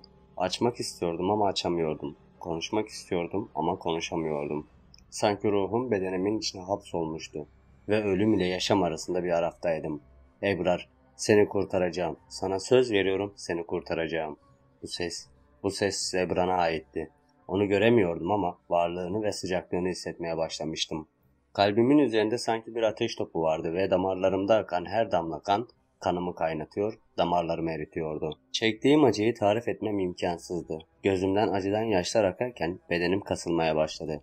Zebra'nın sesi içimde yankılanırken gözlerim kapalı da olsa onu görebilmeye başladım. Kıvılcım saçan kıpkırmızı gözleriyle tüm bedenimi süzüyor, grimsi bir dumanla kaplı olan bedeniyle bedenimi bir kalkan gibi örtüyordu. Söylediği sözleriyle bedenimden yukarıya doğru harlanan alevler onun dumansı bedenine doğru çekiliyor ve yok oluyordu. Nefes alırken hissettiğim sıcaklık ile ciğerlerim cayır cayır yanıyordu. Ama içimden bir ses Zebran'a güvenebileceğimi ve onun beni kurtarabileceğini söylüyordu. Ona ne ara bu kadar güvenmiştim, ne ara böyle düşünür olmuştum bilmiyorum. Belki de hükümlüğü kabul ettiğim andan itibaren aramızda bir bağ oluşmuştu. Sonuçta babamın hüküm ettiği kabilenin padişahıydı ve ikisinin arasında da özel bir bağ vardı. Bunları düşünüp dikkatimi başka yöne vermeye çalışıyordum ama olmuyordu. O kadar canım acıyordu ki bu acıyı daha fazla yok sayabilmem imkansızdı. Zebran kollarını bedenimden içeriye sokup gözlerini kapadı ve sesini yükselterek yeniden anlamını bilmediğim sözleri okumaya başladı. Bu sözleri defalarca kez tekrarladı ve ardından elini göğüs kafesinden içeriye sokarken büyük bir sarı ışık demeti de beraberinde çıkardı. Canım öyle acımıştı ki nefes bile alamadan gözlerim karardı ve bilincimi yitirdim. Sonrasını hatırlamıyordum. Karanlık beni evladı gibi sarıp sarmalamıştı. Burnuma gelen hastane ve ilaç kokusuyla açtım gözlerimi. Yüzümü içime çektiğim nefesle buruştururken kolumdaki sızıyla inleyip sol tarafıma döndüm ve takılmış olan serumun hortumunu gördüm. Kızım, iyi misin anneciğim? Annemin endişeli yüzünü gördüğümde içim paramparça oldu. Benim yüzümden bu acıları yaşamamalıydı. Ama elimden hiçbir şey gelmiyordu. Kendimi zorlayarak yerimden doğruldum. Kurumuş boğazıma rağmen yutkunup konuşmaya başladım. İyiyim anneciğim, ne oldu bana? Annem yatağımın kenarına oturup serum takılı olmayan elimi öperken gözünden akan bir damla yaş elime damladı. Havale geçirdin kızım. O kadar zor düşürdüler ki ateşini, az kalsın. Duyduklarımla dehşete düşmüştüm. Az kalsın ölecek miydim? Bedenimdeki sıcaklık gitmiş, yerine öğrendiğim gerçeğin soğukluğu almıştı. Buz tutmuştum. Bu ölümün soğukluğuydu. Doktorlar zor da olsa düşürdüler ateşini. Şükür ki açtın gözlerini. Odanın kapısı açıldığında geriye endişeli bakışlarıyla Murat girdi. Onu tanımakta çok güçlük çekmiştim. Gözlerinin altı çökmüş, saçları, üstü başı dağılmış haldeydi. Hemen yanıma gelip elimden tuttu ve alnıma bir öpücük kondurdu. Aşkım, şükür açtın gözlerini. Senin için o kadar korktum ki. İyi misin? Bir ağrın var mı? Doktoru çağırmamı ister misin? Serum takılı olmayan elim ile yanağımı okşayarak gözlerinin içine baktım. İyiyim, merak etme. Sen geldin ya, artık daha iyiyim. Murat sen buradayken ben doktoru çağırayım. Muayeneden sonra belki taburcu ediliriz. Tamam anne. Annem odadan ayrıldıktan sonra Murat bana olanları anlatmaya başladı. Benim ise aklım bir anda Zebran'a gitmişti. Onunla ilgili hatırladığım son şey beni kurtaracağını söylemesi ve okuduğu sözlerden ibaretti. İçten içe onu merak ediyordum. Beni gerçekten kurtarabilmiş miydi? Neden bu kadar ağır bir hastalık geçiriyordum? Bu başıma gelenlerde Kehrem ve kabilesinin bir parmağı olabilir miydi? Aklımda binbir cevapsız soru kolu gezerken kapının açılma sesiyle başımı o yöne çevirdim. Sarışın, mavi gözlü, ince fakat kıvrımlı bedeniyle dikkat çeken bir doktor annem ile birlikte içeriye girdi. Merhaba, ben Doktor Gülben. Çok geçmiş olsun Evrar Hanım. Büyük bir tehlike atlattınız. Sizi muayene edeyim ve her şey yolundaysa taburcu olabilirsiniz. Sizleri dışarı alabilir miyim? Annem ve Murat dışarı çıktıktan sonra Doktor Gülben Hanım kapıyı kapatıp yanıma geldi. Elindeki ilaçları bir kenara atıp yatağın yanına oturarak elimi tuttu. Bu yaptığına çok şaşırsam da konuşmama fırsat vermedi. Ebrar, ben Günas. Nasılsın? Kendini gerçekten nasıl hissediyorsun? Karşımdaki kişinin Günas olduğunu duydum. Yatakta iyice doğruldum. Doktor kılığında neden yanıma gelmişti? Kötü bir şeyler mi oluyordu? Aklımda onlarca soru vardı. Evet, gerçekten çok kötü şeyler oldu. Kehrin sana kara büyü yapıp yakarak öldürmeye çalıştı. Ama Zebran son anda yetişerek bunu engelledi. Ben de seni tedavi eden doktorun içine girip bedenine koruma tılsımları yaptım. Sen hüküm olana kadar seni koruyacak. Günas'ın söyledikleriyle kanım dolmuştu. Ne söyleyebilirdim bilmiyordum. Zebran yetişmese. Aklıma onun gelmesiyle gözlerimi Günas'ın gözlerine kenetledim. Gerçekten iyi bir habere ihtiyacım vardı. Zebran köyde ve babanın arkadaşı Mustafa Hoca'nın yanında. Sana hükümlüğü bu hoca öğretecek. Ve merak etme, ona hiçbir şey olmadı. Aklımdan geçen her şeyi okuması beni rahatsız etse de buna alışmam gerektiğini biliyordum. Bu gece başlıyoruz. Ne? Neye başlıyoruz? Bu geceden itibaren 40 gün boyunca hüküm olmak için köyde kalacaksın. Ve gereken tüm ritüelleri eksiksiz yerine getireceksin. Ama bu nasıl olur? Burada bir hayatım var. Ailem, nişanlım, okulum. Yanınızda olan kişinin her zaman baban olduğunu mu sanıyorsun? Çoğu zaman onun kılığına girip yanınızda ben oluyordum. Baban ise yapması gerekenleri, önemli işleri yapıyordu. İnanamıyorum. Duyduklarım ile resmen şoka girmiştim. Bu kadar olabilir miydi? Bu kadar güçlü olabilirler miydi? Daha inanamayacağın o kadar şey var ki Ebrar. Hepsini yaşayarak öğreneceksin. Gece saat tam 12'de seni almaya geleceğim. Ve seni köye götüreceğim. Zebran seni köyde bekliyor olacak. Seni ona teslim ettikten sonra bedenine bürünüp yerine geçeceğim. Peki ya ailem? Benim olmadığımı anlarlarsa? Özellikle Murat. O bu konularda çok dikkatlidir. Günas küçük bir kahkaha atıp sarı saçlarını arkaya savurdu. Sen babanın yerinde benim olduğumu anlayabilmiş miydin? Haklıydı ve benim yerime geçtiğinde rolünü en iyi şekilde yapacağı bir şekilde hissedebiliyordum. Sol elini baş parmağının 3. göz çakrama, yani alnımın ortasına koyup kelimeler fısıldamaya başladı. Parmağının değdiği yerde bir karıncalanma olurken bana ne yaptığını merak etsem de sormamıştım. Artık cevabını alacağımı biliyordum. 3. gözündeki sezgileri açıyorum. Tehlikede olduğunda sezebilesin diye. Kabilemizden cinler yanında olacaklar ama biz yine de bir önlememizi alalım. Nasıl yani? Sen gelene kadar yanında ben göremesem de cinler mi olacak? Siz insanlar ve biz cinler arasında sadece boyut farkı vardır Ebrar. Biz de sizinle aynı dünyada, aynı mekanlarda yaşarız. Fakat boyutlarımız ayrıdır. Yani kısaca sen görmesen de bu zamana kadar yalnız olduğunu düşündüğün anlarda bile çevrende cin veya cinler vardı. Bu sözleriyle gözlerimle odanın içini korkuyla tararken Günas omuzlarımdan tutup gözlerimin içine baktı. İçindeki o korku yerini cesarete bırakacak. Ve sen cinler aleminin ve dünya aleminin en güçlü hükümdarlarından biri olacaksın. Babanın mirasını sürdüreceksin ve onu azaptan kurtaracaksın. Yunus bu sözlerinin ardından ayağa kalktı ve ilaçları eline alarak kapıya doğru ilerlerken son defa arkasına dönüp güven veren bakışıyla gülümsedi ve odadan çıktı. Hastaneden taburcu olmuş ve nihayet evime gelebilmiştim. Annem beni hemen duşa sokup kendi elleriyle yıkamış, üzerimi giydirip saçlarımı kuruladıktan sonra yatağıma yatırmıştı. Murat ise iş çıkışı için gitmek zorunda kalmıştı. Ama yarın geleceğine dair söz vermişti. Maalesef o geldiğinde karşısında olan kişi ben olmayacaktım. Hastanede ilaçlar yüzünden o kadar çok uyumuştum ki uykum bir türlü gelmiyordu. Kardeşimle sohbet edip onunla biraz vakit geçirdikten sonra aklım gece olacaklarındaydı. Annem bize süt ve kuru üzümlü kek getirdiğinde ikisine de sımsıkı sarıldım. Onlar bugün yaşadıklarım yüzünden sarıldığımı düşünseler de ikisine de sessiz bir veda etmiştim. Saat 11'e geldiğinde annem ve kardeşim uyumak için odalarına gittiler.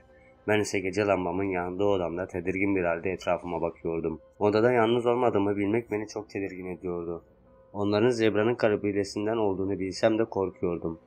Bundan kısa bir süre öncesine kadar varlıklarından bir haber yaşarken şimdi onlara hüküm edecek olmak normal bir insan için fantastik bir hikaye gibiydi. Ama benim için hayatın gerçeğiydi. Telefonumu elime alıp sosyal medya hesaplarımda gezindim. Damla'nın mesajlarına yanıt verip kafamı dağıtmak için YouTube'a girdim. Trendlerdeki videolara bakarken karşıma cinler ile ilgili bilgiler veren videolar çıkmaya başlayınca hiçbirini açmadan YouTube'u kapadım. Ve saate baktığımda Günas'ın gelmesine çok az bir süre kalmıştı. Zor da olsa yatağımdan kalkıp incinen bileğime çok yüklenmeden gardırobumdan küçük bir çanta çıkardım ve dikkat çekmeyecek kadar eşyamı yerleştirdim. Üzerime giyinip son hazırlıklarımı yaparken odamı kaplayan siyah dumanımsı gölgeyle vaktin geldiğini anladım. İçimde hiçbir duygu hissedemiyordum. Hissizlik damarlarıma işleyen bir morfin gibi tüm duygularımı devre dışı bırakmıştı. Çantamı elime alıp Günas'a doğru bir adım attım ve odama son bir defa bakıp gözlerimi kapadım. Dumanın bedenimi sarmalamasına izin verdim. Ben babasının kurban seçtiğiydim. Kaderini değiştirmek zorunda kalandım ve kendime yeniden söz verdim. Benden değiştirmemi istedikleri kaderi onlardan geri alacaktım. Her yer karanlıktı. Üşüyordum ve ölesiye korkuyordum. Yunas beni gece yarısı gelip evimden aldı ve birlikte Zebra'nın olduğu köye doğru yola çıktı. Zebran beni ateş ocağının bedeniyle karşılamıştı. Bu neden yaptığını sorgulamayacak kadar beynimin içi cevapsız sorularıyla doluydu. Bana ne olacaktı? Şimdi ne yapacaktım? Bu sürecin sonunda gerçekten hüküm olabilecek miydim? Bu sorular aklımı esir alırken Zebra'nın önümden yürüyüp girdiği evin kapısından ben de girdim. Evin girişinden itibaren duvarlarda Arapça ve bilmediğim dillerde yazılar yazıyordu. Uzun koridorun sağında 2, solunda 2 ve tam karşımda bir tane oda vardı. Korku dolu bakışlarımla etrafımı incelemeye devam ederken soldaki ilk odadan gözleri kapkara ve kara çarşaflı bir kadın hızla çıkıp bana doğru gelmeye başladı. Korkuyla Zebra'nın kolundan tutup durdurduğumda beni arkasına aldı ve kara çarşaflı kadına sinirle anlamını bilmediğim dilde bir şeyler söyledi ve kadın hızla geldiği odaya geri döndü. Zebram bana doğru dönüp elleriyle kollarımdan tuttu ve gözlerimin içine bakarak konuşmaya başladı. Ne olursa olsun yanından ayrılmayacağım Ebrar. Seni korumak ile görevliyim. Gözlerim ateşin her rengini barındıran gözlerinin içinde kaybolurken ona güvenip güvenmemem gerektiği hakkında içimde küçük bir savaş veriyordum. Hoş geldin kızım. Duyduğum ses ile korkuyla arkama döndüğümde benden çok az uzun, gri sakallı, esmer tenli, şalvar giymiş bir adam bize ciddi bir ifadeyle bakıyordu. Kendimin bile zor duyduğum bir ses ile hoş buldum dedikten sonra bu kişinin Mustafa Hoca olabileceği aklıma geldi ve onu takip ederek bir odaya girdim. Odanın dört bir yanı sedirler ile çevriliydi. Kapının sol yanında büyük bir kitaplık vardı ve içinde sayamayacağım kadar çok kitap vardı. Sedirlerin ortasında ise büyükçe tahtadan yuvarlak bir masa vardı. Duvarlar beyaz renkti ve üzerinde koridordaki yazılardan vardı. Otur kızım, ayakta kalma. Sımsıkı tuttuğum çantamı sedirin üzerine koyup bağdaş kurarak oturdum. Zebra'nın hemen yanıma otururken Mustafa Hoca sol çaprazıma oturmuştu. Babam benim en yakın dostlarımdan biriydi. Birlikte çok işler yaptık. Onun bu ani ölümüne ben de çok üzüldüm kızım. Yeniden başın sağ olsun. Bakışlarımı Mustafa Hoca'dan kaçırıp teşekkür ettim. Babam konusunda kalbim ikiye ayrılmıştı. Bir yanım babamı deliler gibi özlüyor, ne olursa olsun onu hala çok seviyordu. Ama diğer yanım babamdan ölesiye nefret ediyor, bu yaşadıklarımın sorumlusu olduğu için onu hiçbir zaman affetmiyordu. Babanın sana el vermesiyle artık onun ilmini sen devam ettireceksin kızım. Buna gerçekten hazır mısın? Yaşayacağın şeyler çok kolay olmayacak. Eğer ki aklına ve iradene sahip çıkamazsan delirirsin. Ömür boyu musallata uğrayabilirsin. Bir tek sen değil, ailen, sevdiğin herkes de seninle aynı şeyleri yaşar. Zebram ve babam bana bundan olabileceğinden bahsetmemişlerdi. Gözlerim korkuyla açılırken sinirle bakışlarımı Zebra'ya çevirdim. Ne? Ne delir misin? Ne diyor bu hoca Zebram? Ne sen bana bunların olabileceğini söylemedin, ne de babam mektubunda yazmadı. Siz beni nasıl bir oyunun içine attınız böyle? Bir an önce buradan gidip annemin kollarının arasında güvende olmayı istiyordum. Babamın mirası da Zebra'nın da canı cehennemeydi. Çantamı alıp hızla ayağa kalktım. Benimle birlikte Zebran da ayağa kalkıp önüme geçti ve kollarımdan tutup durdurmaya çalıştı. Ama benim artık durmaya hiçbir niyetim yoktu. Bırak beni, gideceğim. Yalan söylediniz. Beni oyununuza alet ettiniz. Bırak beni, bırak. Zebra'nın gözlerindeki ateş tüm bedenimi sardı ve Ateş Hoca'nın bedeninden kendi bedenine dönüşmeye başladı. Beni kollarımdan tutup resmen duvara fırlattı ve kendiyle duvar arasına sıkıştırdı. Grims'i kan sızan bedenin içinden çıkan bir yılan boynuma dolanıp beni nefessiz bırakana kadar sıkmaya başladı. Yeter artık Ebrar. Bu çocuk oyuncağı değil. Sen hüddamımız olmaya kabul ettin. Anlaşmaya yaptık ve buradan geri dönemezsin. Nefes alamıyordum ve gözlerim kararmaya başladı. Yılan zehirli dilini her an ısıracakmış gibi bedenimde gezdirirken Zebran kollarımı biraz daha sıkarak yüzünü yüzüme yaklaştırdı. Eğer vazgeçersen baban kıyamete kadar büyük azap çekip işkenceler görecek. Ben ve bütün kabilem öleceğiz. Ve sen, sevdiğin herkes musallata uğrayacak. Aklınızı kaybedecek, en sonunda canınıza kıyacaksınız. Bunu mu istiyorsun? Hala gitmek istiyorsan seni ben bile tutamam. Çaresizliği iliklerine kadar yaşayabilir mi bir insan? Eli kolu bağlı, kadere boyun eğdiğinde savaşamadığı için hep mi haksızdır? Boynuma dolanıp beni nefessiz bırakan yılan hızla Zebra'nın açık yaralarının birinden içeri girip gözden kaybolurken Zebram da kollarımı serbest bırakmıştı. Olduğum yere çöküp hıçkırarak ağlamaya başladım. Babama, kaderime, yaşadıklarıma, yaşayacaklarıma ve yaşayamadıklarıma kızıyor, isyan ediyordum. Ne kadar o halde kalmıştım bilmiyorum. Zevran ve Mustafa Hoca bir süre sonra odadan çıkmış ve bir daha geri gelmemişlerdi. Gözyaşlarımı elimin tersiyle silip cenin pozisyonda mindere uzandım. Gözlerim uykusuzluktan ve ağlamaktan acımaya başlamıştı. Her gelen gözyaşım iğne gibi batıyordu.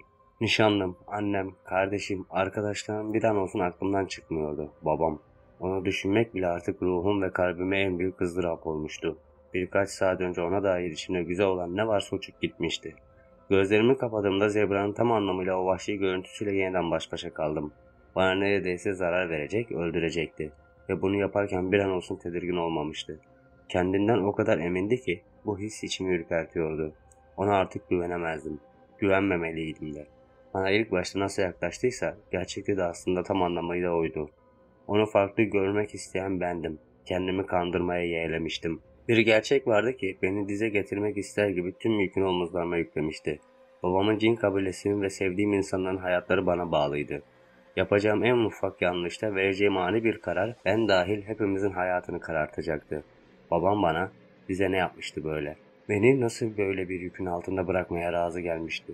Kapının 3 defa çalınmasının ardından kafamdaki düşünceler ile uzandığım yerde doğrulup bacaklarımı kendime doğru çektim.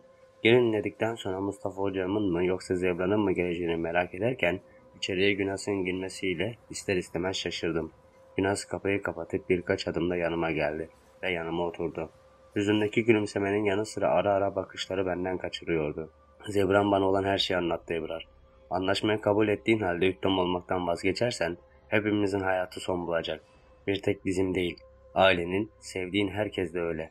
Buna göğüs gerebilecek misin? Bunların hepsini biliyorum Günas. Buraya neden geldin? Zebra'nın yapamadığını yapıp beni öldürecek misin? Söz konusu kabilesinin, yani bizlerin hayatıysa Zebra'nın için yapabileceklerinin sınırı yoktur. Bunun için beni öldürebilir yani. O asla sana bile isteye zarar vermez Ebrar. Sadece bu kadar önemli bir konuda verdiğin dengesiz kararlar ve tepkiler onun sabrını taşırdı. Morarmaya başlayan bileklerimi Günas gözlerinin önünde tuttum. Zebran bunun hesabını verecek. Babam bana bir fiske bile vurmadı. İster insan olsun ister cin. Hiç kimse bana şiddet uygulayamaz. Ve bu Zebra'nın yaptığı ilk şey değil. Biliyorum. Derin bir nefes alıp bakışlarını önüne çevirerek konuşmaya devam etti. Sana o köy evinde gerçeği açıkladığı andan itibaren her anınızda yanınızdaydım. Bu bir büyü Ebrar. Babanın sana, Zebra'na ve biz kabileye yaptığı çok güçlü bir büyü. Artık açık açık konuşur musun Günas? Zebra'nın sana karşı kötü yanını göstermesinin tek sebebi bu büyü, anlıyor musun? Görevi seni hüklemamız yapmak ve bunun için her şeyi yapmak ile yükümlü.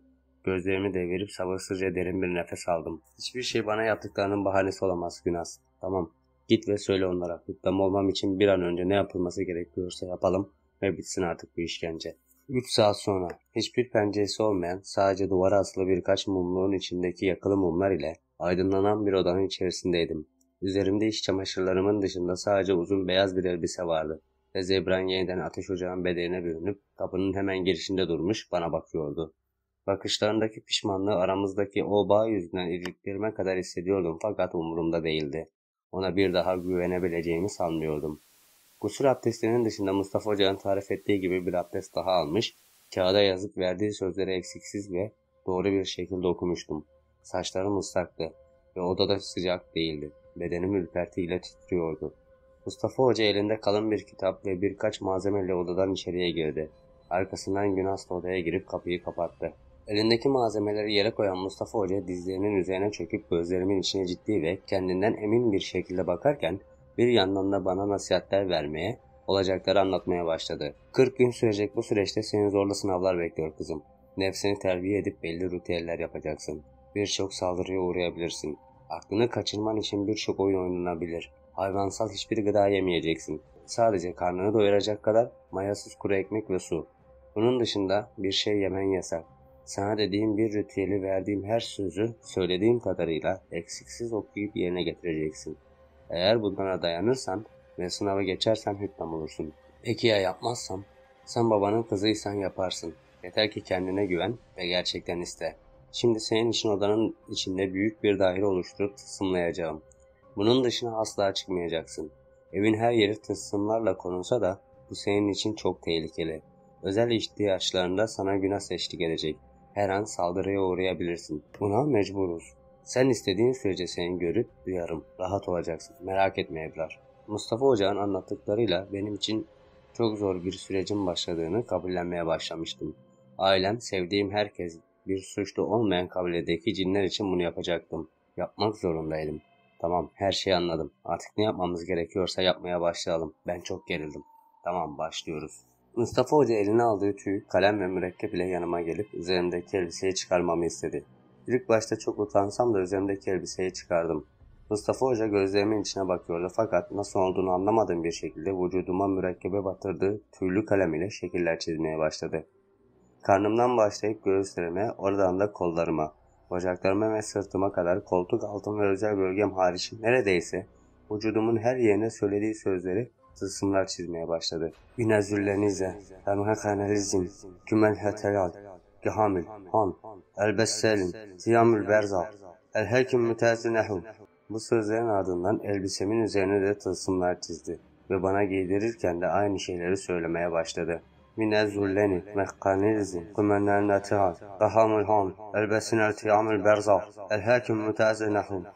Beni kan rengiyle suyla ıslattığı yerin üzerine uzandırıp etrafımı o sıvıdan dökmeye devam etti. Sonrasında eline aldığı çuvallardan beyaz tuz gibi bir şeyi çevremde geniş bir daire çizerek dökmeye başladı. Hakel muntenü ellezi hekal.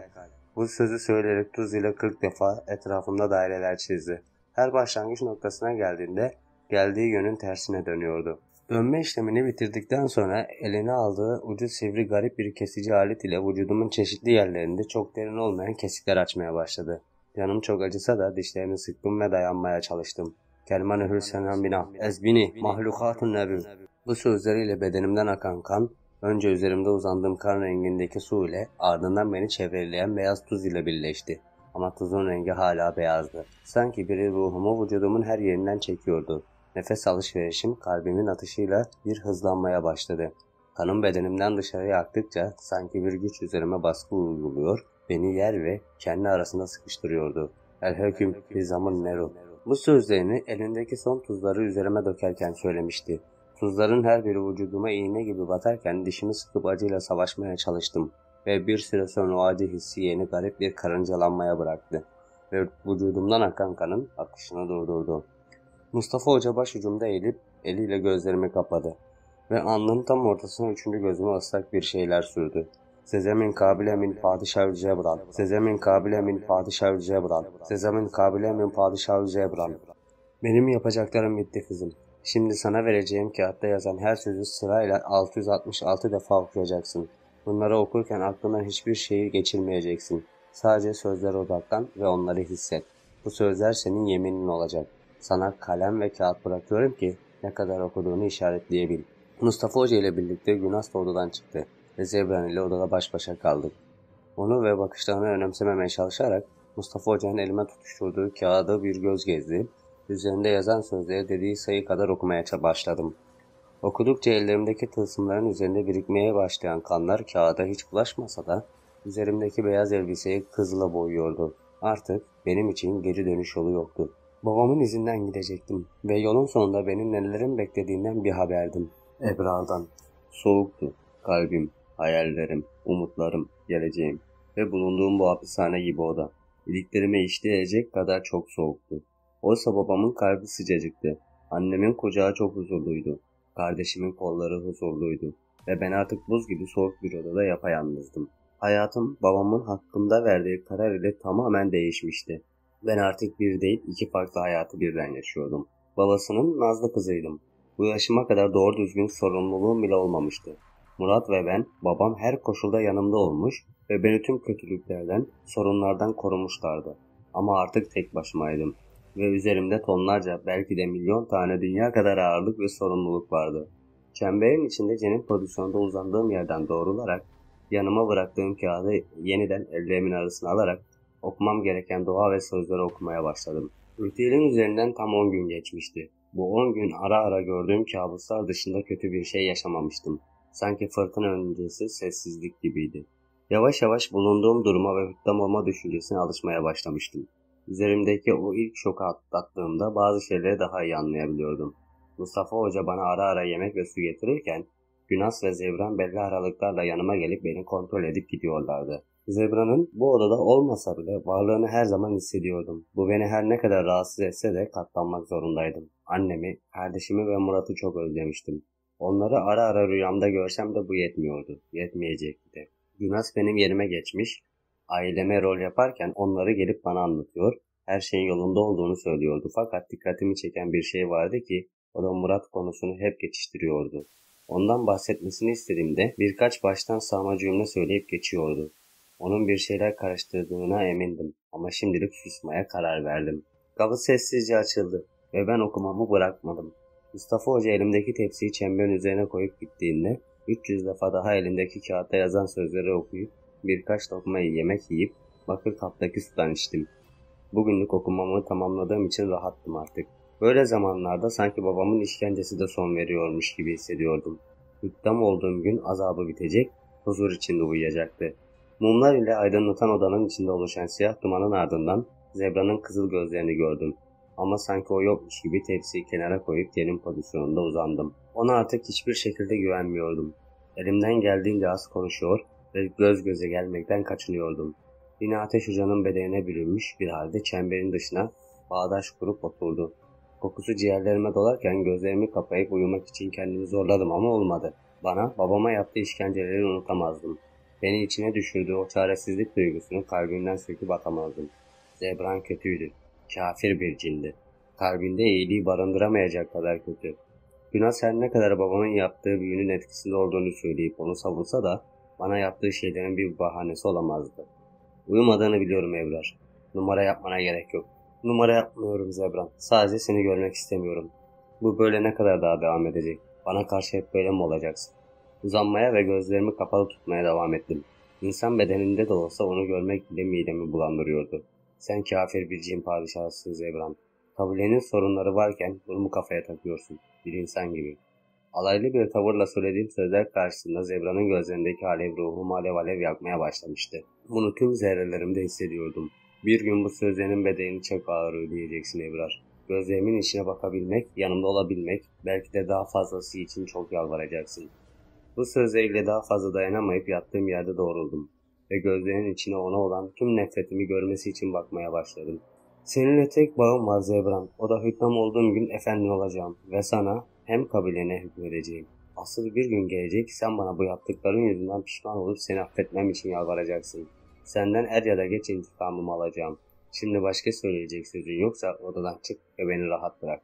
Zebran bu sözlerimin ardından duman olup giderken uzun zaman sonra ilk defa içimde garip bir güç hissettim. Hüddam olduğumda gücüm karşısında artık bana itaat etmek zorunda kalan cinlerim olacaktı. Bana karşı gelemeyecekleri için babam bu zamana kadar nasıl bizden gizli hükümlülük yaptıysa ben de onun gibi yapmaya devam edecektim. Günler aynı şekilde geçmeye devam ediyordu. Mustafa Hoca ve Günas arada odama geliyor, okumam gereken dua ve sözleri eksiksiz ve içten bir şekilde okuyor. Gün geçtikçe kendimi daha güçlü hissediyordum. Gördüğüm kabuslar gün geçtikçe daha da korkunç bir hal alıyordu. Ailem ve Murat ile imtihana tutuluyordum. Yaşamaktan korktuğum ne varsa yaşıyordum ama asla pes etmiyordum. Dayanamadığım anlarda Zebran gelip beni kabuslarımdan kurtarıyor ama bana hiçbir şey söylemeden ortalıklardan kayboluyordu. Onu günlerdir görmediğim için açıkçası kendimi hiç de kötü hissetmiyordum. Ama eninde sonunda yeniden karşılaşacaktık. Ve o gün geldiğinde de ben güçlü bir kadın olarak karşısında duracaktım. Artık ağlamayacak, sızlanmayacaktım. Kendim için, ailem ve Murat için savaşacaktım. Yanımda bir zamanlar babamın olan kutsal büyük kitabını elime alıp kaldığım sayfayı açarak okumaya devam ettim. Mustafa Hoca'nın alnıma yaptığı tılsım sayesinde okuduklarım aklımda kalıyor, unutmuyordum. Bu kitap şeytani güçlerle doluydu. Normal bir insan eline alması bile lanetlenmesine yeterdi. İçinde çok güçlü büyüler, tılsımlar ve davet ritüelleri vardı. Ne kadar zor olursa olsun yazılan her şeyi şaşırtıcı bir şekilde kolay kavruyordum. Bunda babamın da bir hüküm olması ve bana el vermesinin de büyük bir etkisi vardı. En güçlü cin kabileleriyle anlaşma yapma ve musallat etme bölümünü okumaya başladım. Bazı kabileler ile anlaşmak gerçekten tehlikeli ve zordu ama babam yaptıysa ben de yapabilirdim. Her büyünün bir bedeli vardı. O bedeli eksiksiz yerine getirilmeli ve anlaşmaya uyman gerektiğini defalarca kez tekrarlanmıştı. Eğer ki yaptığım büyüler bozulursa ve musallat ettiğim kabileden bir cin ölürse bana da musallat olup öldürülebileceğim de yazıyordu. Babamın Allah dostu bir hüküm olduğunu ilk zamanlardan itibaren anlamıştım. Belki de güç sahibi olma ve cinlere hükmetmiş olmanın verdiği ego yüzünden bu yolu seçmişti. Gerçekten insanların hayatlarını karartabilecek miydim? Babam gibi kötülüğün ruhuma işlemesine izin mi verecektim? Hani bazen karşımızdaki insan öyle şeyler yapar ki ona cezasını vermek isteriz ya. Ben de kötülükte bulunsam da insanlara iyilik yapabilir miydim? Bu o kadar karmaşık bir durumdu ki işin içinden nasıl çıkacağımı bilmiyordum. Kitabı günler sonra bitirdiğimde Mustafa Hoca okumam için birkaç kitap daha verip beni kendimle baş başa bırakmaya devam ediyordu. Zaten günlerim kitapları, verilen duaları ve sözleri okuyarak geçiyordu. Okudukça bilgileniyor ve daha da güçlendiğimi hissediyordum. Günlerdir sadece kuru ekmek ve sudan başka hiçbir şey yemiyordum. Gittikçe zayıflamıştım. Saçlarım yağlanmıştı. Üzerimdeki elbise kirliydi. Artık kendi kokumdan bile tiksinmeye başlamıştım. Annem olsa beni 40 gün banyodan çıkarmaz yıkardı. Kardeşimin dilinden sittin sene kurtulamazdım. Okuduğum kitabı yarıda bırakıp gözlerimden akan yaşları elimin tersiyle sildim. Onları öyle özlemiştim ki bensiz ne yapıyorlardı çok merak ediyordum. Artık Günas da bana eskisi gibi her şeyi anlatmıyordu. Gözlerindeki şeytani parıltılar korkularımda nedenle haklı olduğumu bana sunuyordu. Fakat hiçbir şey yapamıyordum. Elim kolum bağlıydı şimdilik. Saatlerce kitap okuduğum için çok yorulmuştum. Kitabı yanıma koyup üzerine çöken ağırlıkla uzandım ve gözlerim kendiliğinden kapandı. Ve kendimi yine huzursuz bir rüyanın ortasında buldum. Cehennem sıcağı kadar sıcak bir yerdeydim. Kapkaranlık, yolu aydınlatan kızıl bir ay bana gideceğim yolu gösteriyordu. Çıplak ayaklarım ile kanlar ile işaretlenmiş yolu yürümeye başladım. Geniş ova gibi bir yerdeydim. Ne bir ev, ne bir ağaç, hiçbir şey yoktu. Rüzgarın esintisi ruhumu acıtırken ona karşı direniyordum. İçimden bir ses bu yolun sonuna gitmem gerektiğini söylüyordu. Yürüdüm, yürüdüm, yürüdüm. Ayaklarıma batan taşlar, bedenime batan dikenler canımı acısa da durmadım. Sonsuzluğa uzanan ova gibi geniş olan yol ikiye ayrıldı.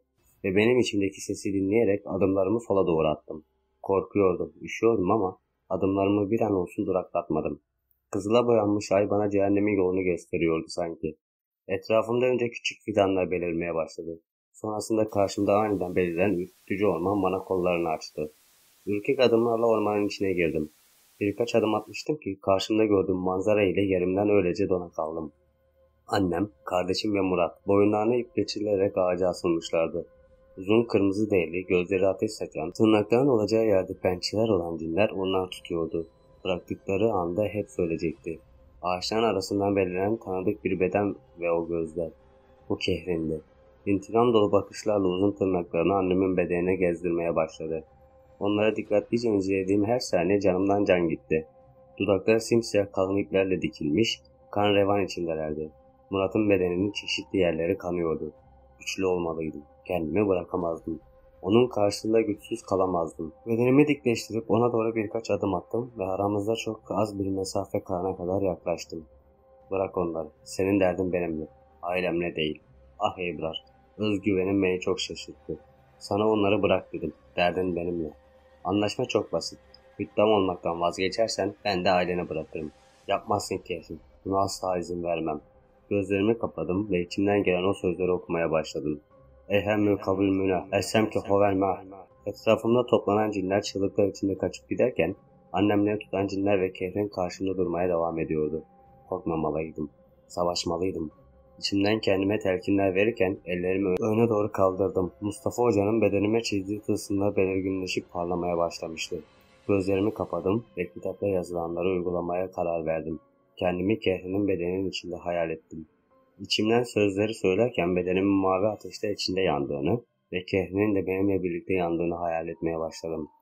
Kehrin kulaklarımı sağır edecek şekilde çığlıklar atmaya başladı. Onu yenecek ve annemleri kurtaracaktım. Onlara bir zarar gelmesine asla izin veremezdim. Kehrini yakmak için tüm bedenimi mavi alevlere teslim ederken duyduğum bağırış ve çığlıklarla gözlerimi aniden açtım. Annemleri tutan cinler ipleri bırakmış acıyla kıvranıyorlarken annemler boğulmamak için çırpınıyor, savaş veriyorlardı. Gözümden akan birkaç damla yaş ile onlara doğru koşmak için harekete geçmiştim ki üzerime atılan bir beden ve duyduğum çığlıklarla bağırsam da sesimi bir kendim duyuyordum. Buradaki tüm canlılar bana sağır olmuşlardı. Sözleri okumayı bıraktığım anda cinler Muratların bedenlerini sivri pençeleriyle parçalamaya, canlı canlı yemeye başlamışlardı. Murat, anne, hıçkırıklarım bedenimden deprem etkisi yaratırken üzerime çöken ağırlık hareket etmemi engelliyordu. Annemlerin, Murat'ın bağırsakları, organları bedenlerinden sallanmaya başlarken bir cin annemin bağırsağını çekip kopararak resmen spagetti makarna yer gibi ağzından çeke çeke yemeye başladı. Murat'ın ise gözlerinden biri tam önüme düşerken ciğerlerinden diğeri gözünü sakız gibi çiğniyordu. Bir yandan da kaburga kemiklerini kemiriyordu. Kardeşimin bedeninden gelen yanık kokusuyla neredeyse kusacaktım. Onun yanındaki cin elleriyle etlerini pişirip kanına banarak yiyordu. Başımı korkuyla arkama çevirdiğimde zebran üzerime kapanmış, beni hapsetmeye çalışıyor. Kabilemdeki cinler Kehrin'e işkence ediyorlardı. Artık sarak krizi geçirir gibi titrerken ormanda sesim acı bir feryatla yankılandı. Onları kaybetmiştim. Kurtaramamıştım. Benim yüzümden vahşi bir şekilde ölmüşlerdi. Anne. Birinin beni kolumdan tutup kaldırmasıyla çığlık atarak yattığım yerde doğruldum. Bedenim soğuktan ve korkudan tir tir titriyordu. Kollarına sığındığım sıcaklık yavaşça bedenimi sarmalarken başımı korkuyla yukarıya kaldırdım. Sevran kızıllaşmış ateş saçan gözleriyle telaşlı ama bir o kadar da acı çeker bir halde bana bakıyordu. Ateş Hoca'nın bedeninden kendi bedeninde dönüşürken gözlerindeki acı ruhuma işledi. Dizleri üzerine çökerken en başta ne olduğunu anlamadım. Seni yine kurtardım Ebrar. İyi misin? Sınavı geçtim. Artık bir hüddamsın. Birden bedenimin üzerine yığıldı ve kıvılcım saçan gözleri kapandı. Zift gibi kapkara olan kanı önce ellerime ardından bedenimin her yerine bulaşırken dona kaldım. Kucağımda yatan beden, vicdanım ve aklımın büyük savaşının en büyük kanıtıydı. Mustafa Hoca'ya haber verip onun hayatını kurtarabilirdim. Ya da susup kucağımda ölmesini izleyebilirdim. Bir gerçek beni tüm benliğimle sarstı. Zebra'nın hayatı, kabilenin geleceği benim elimdeydi. Ve ben kaderimi şimdi yeniden kendi ellerimle yazacaktım.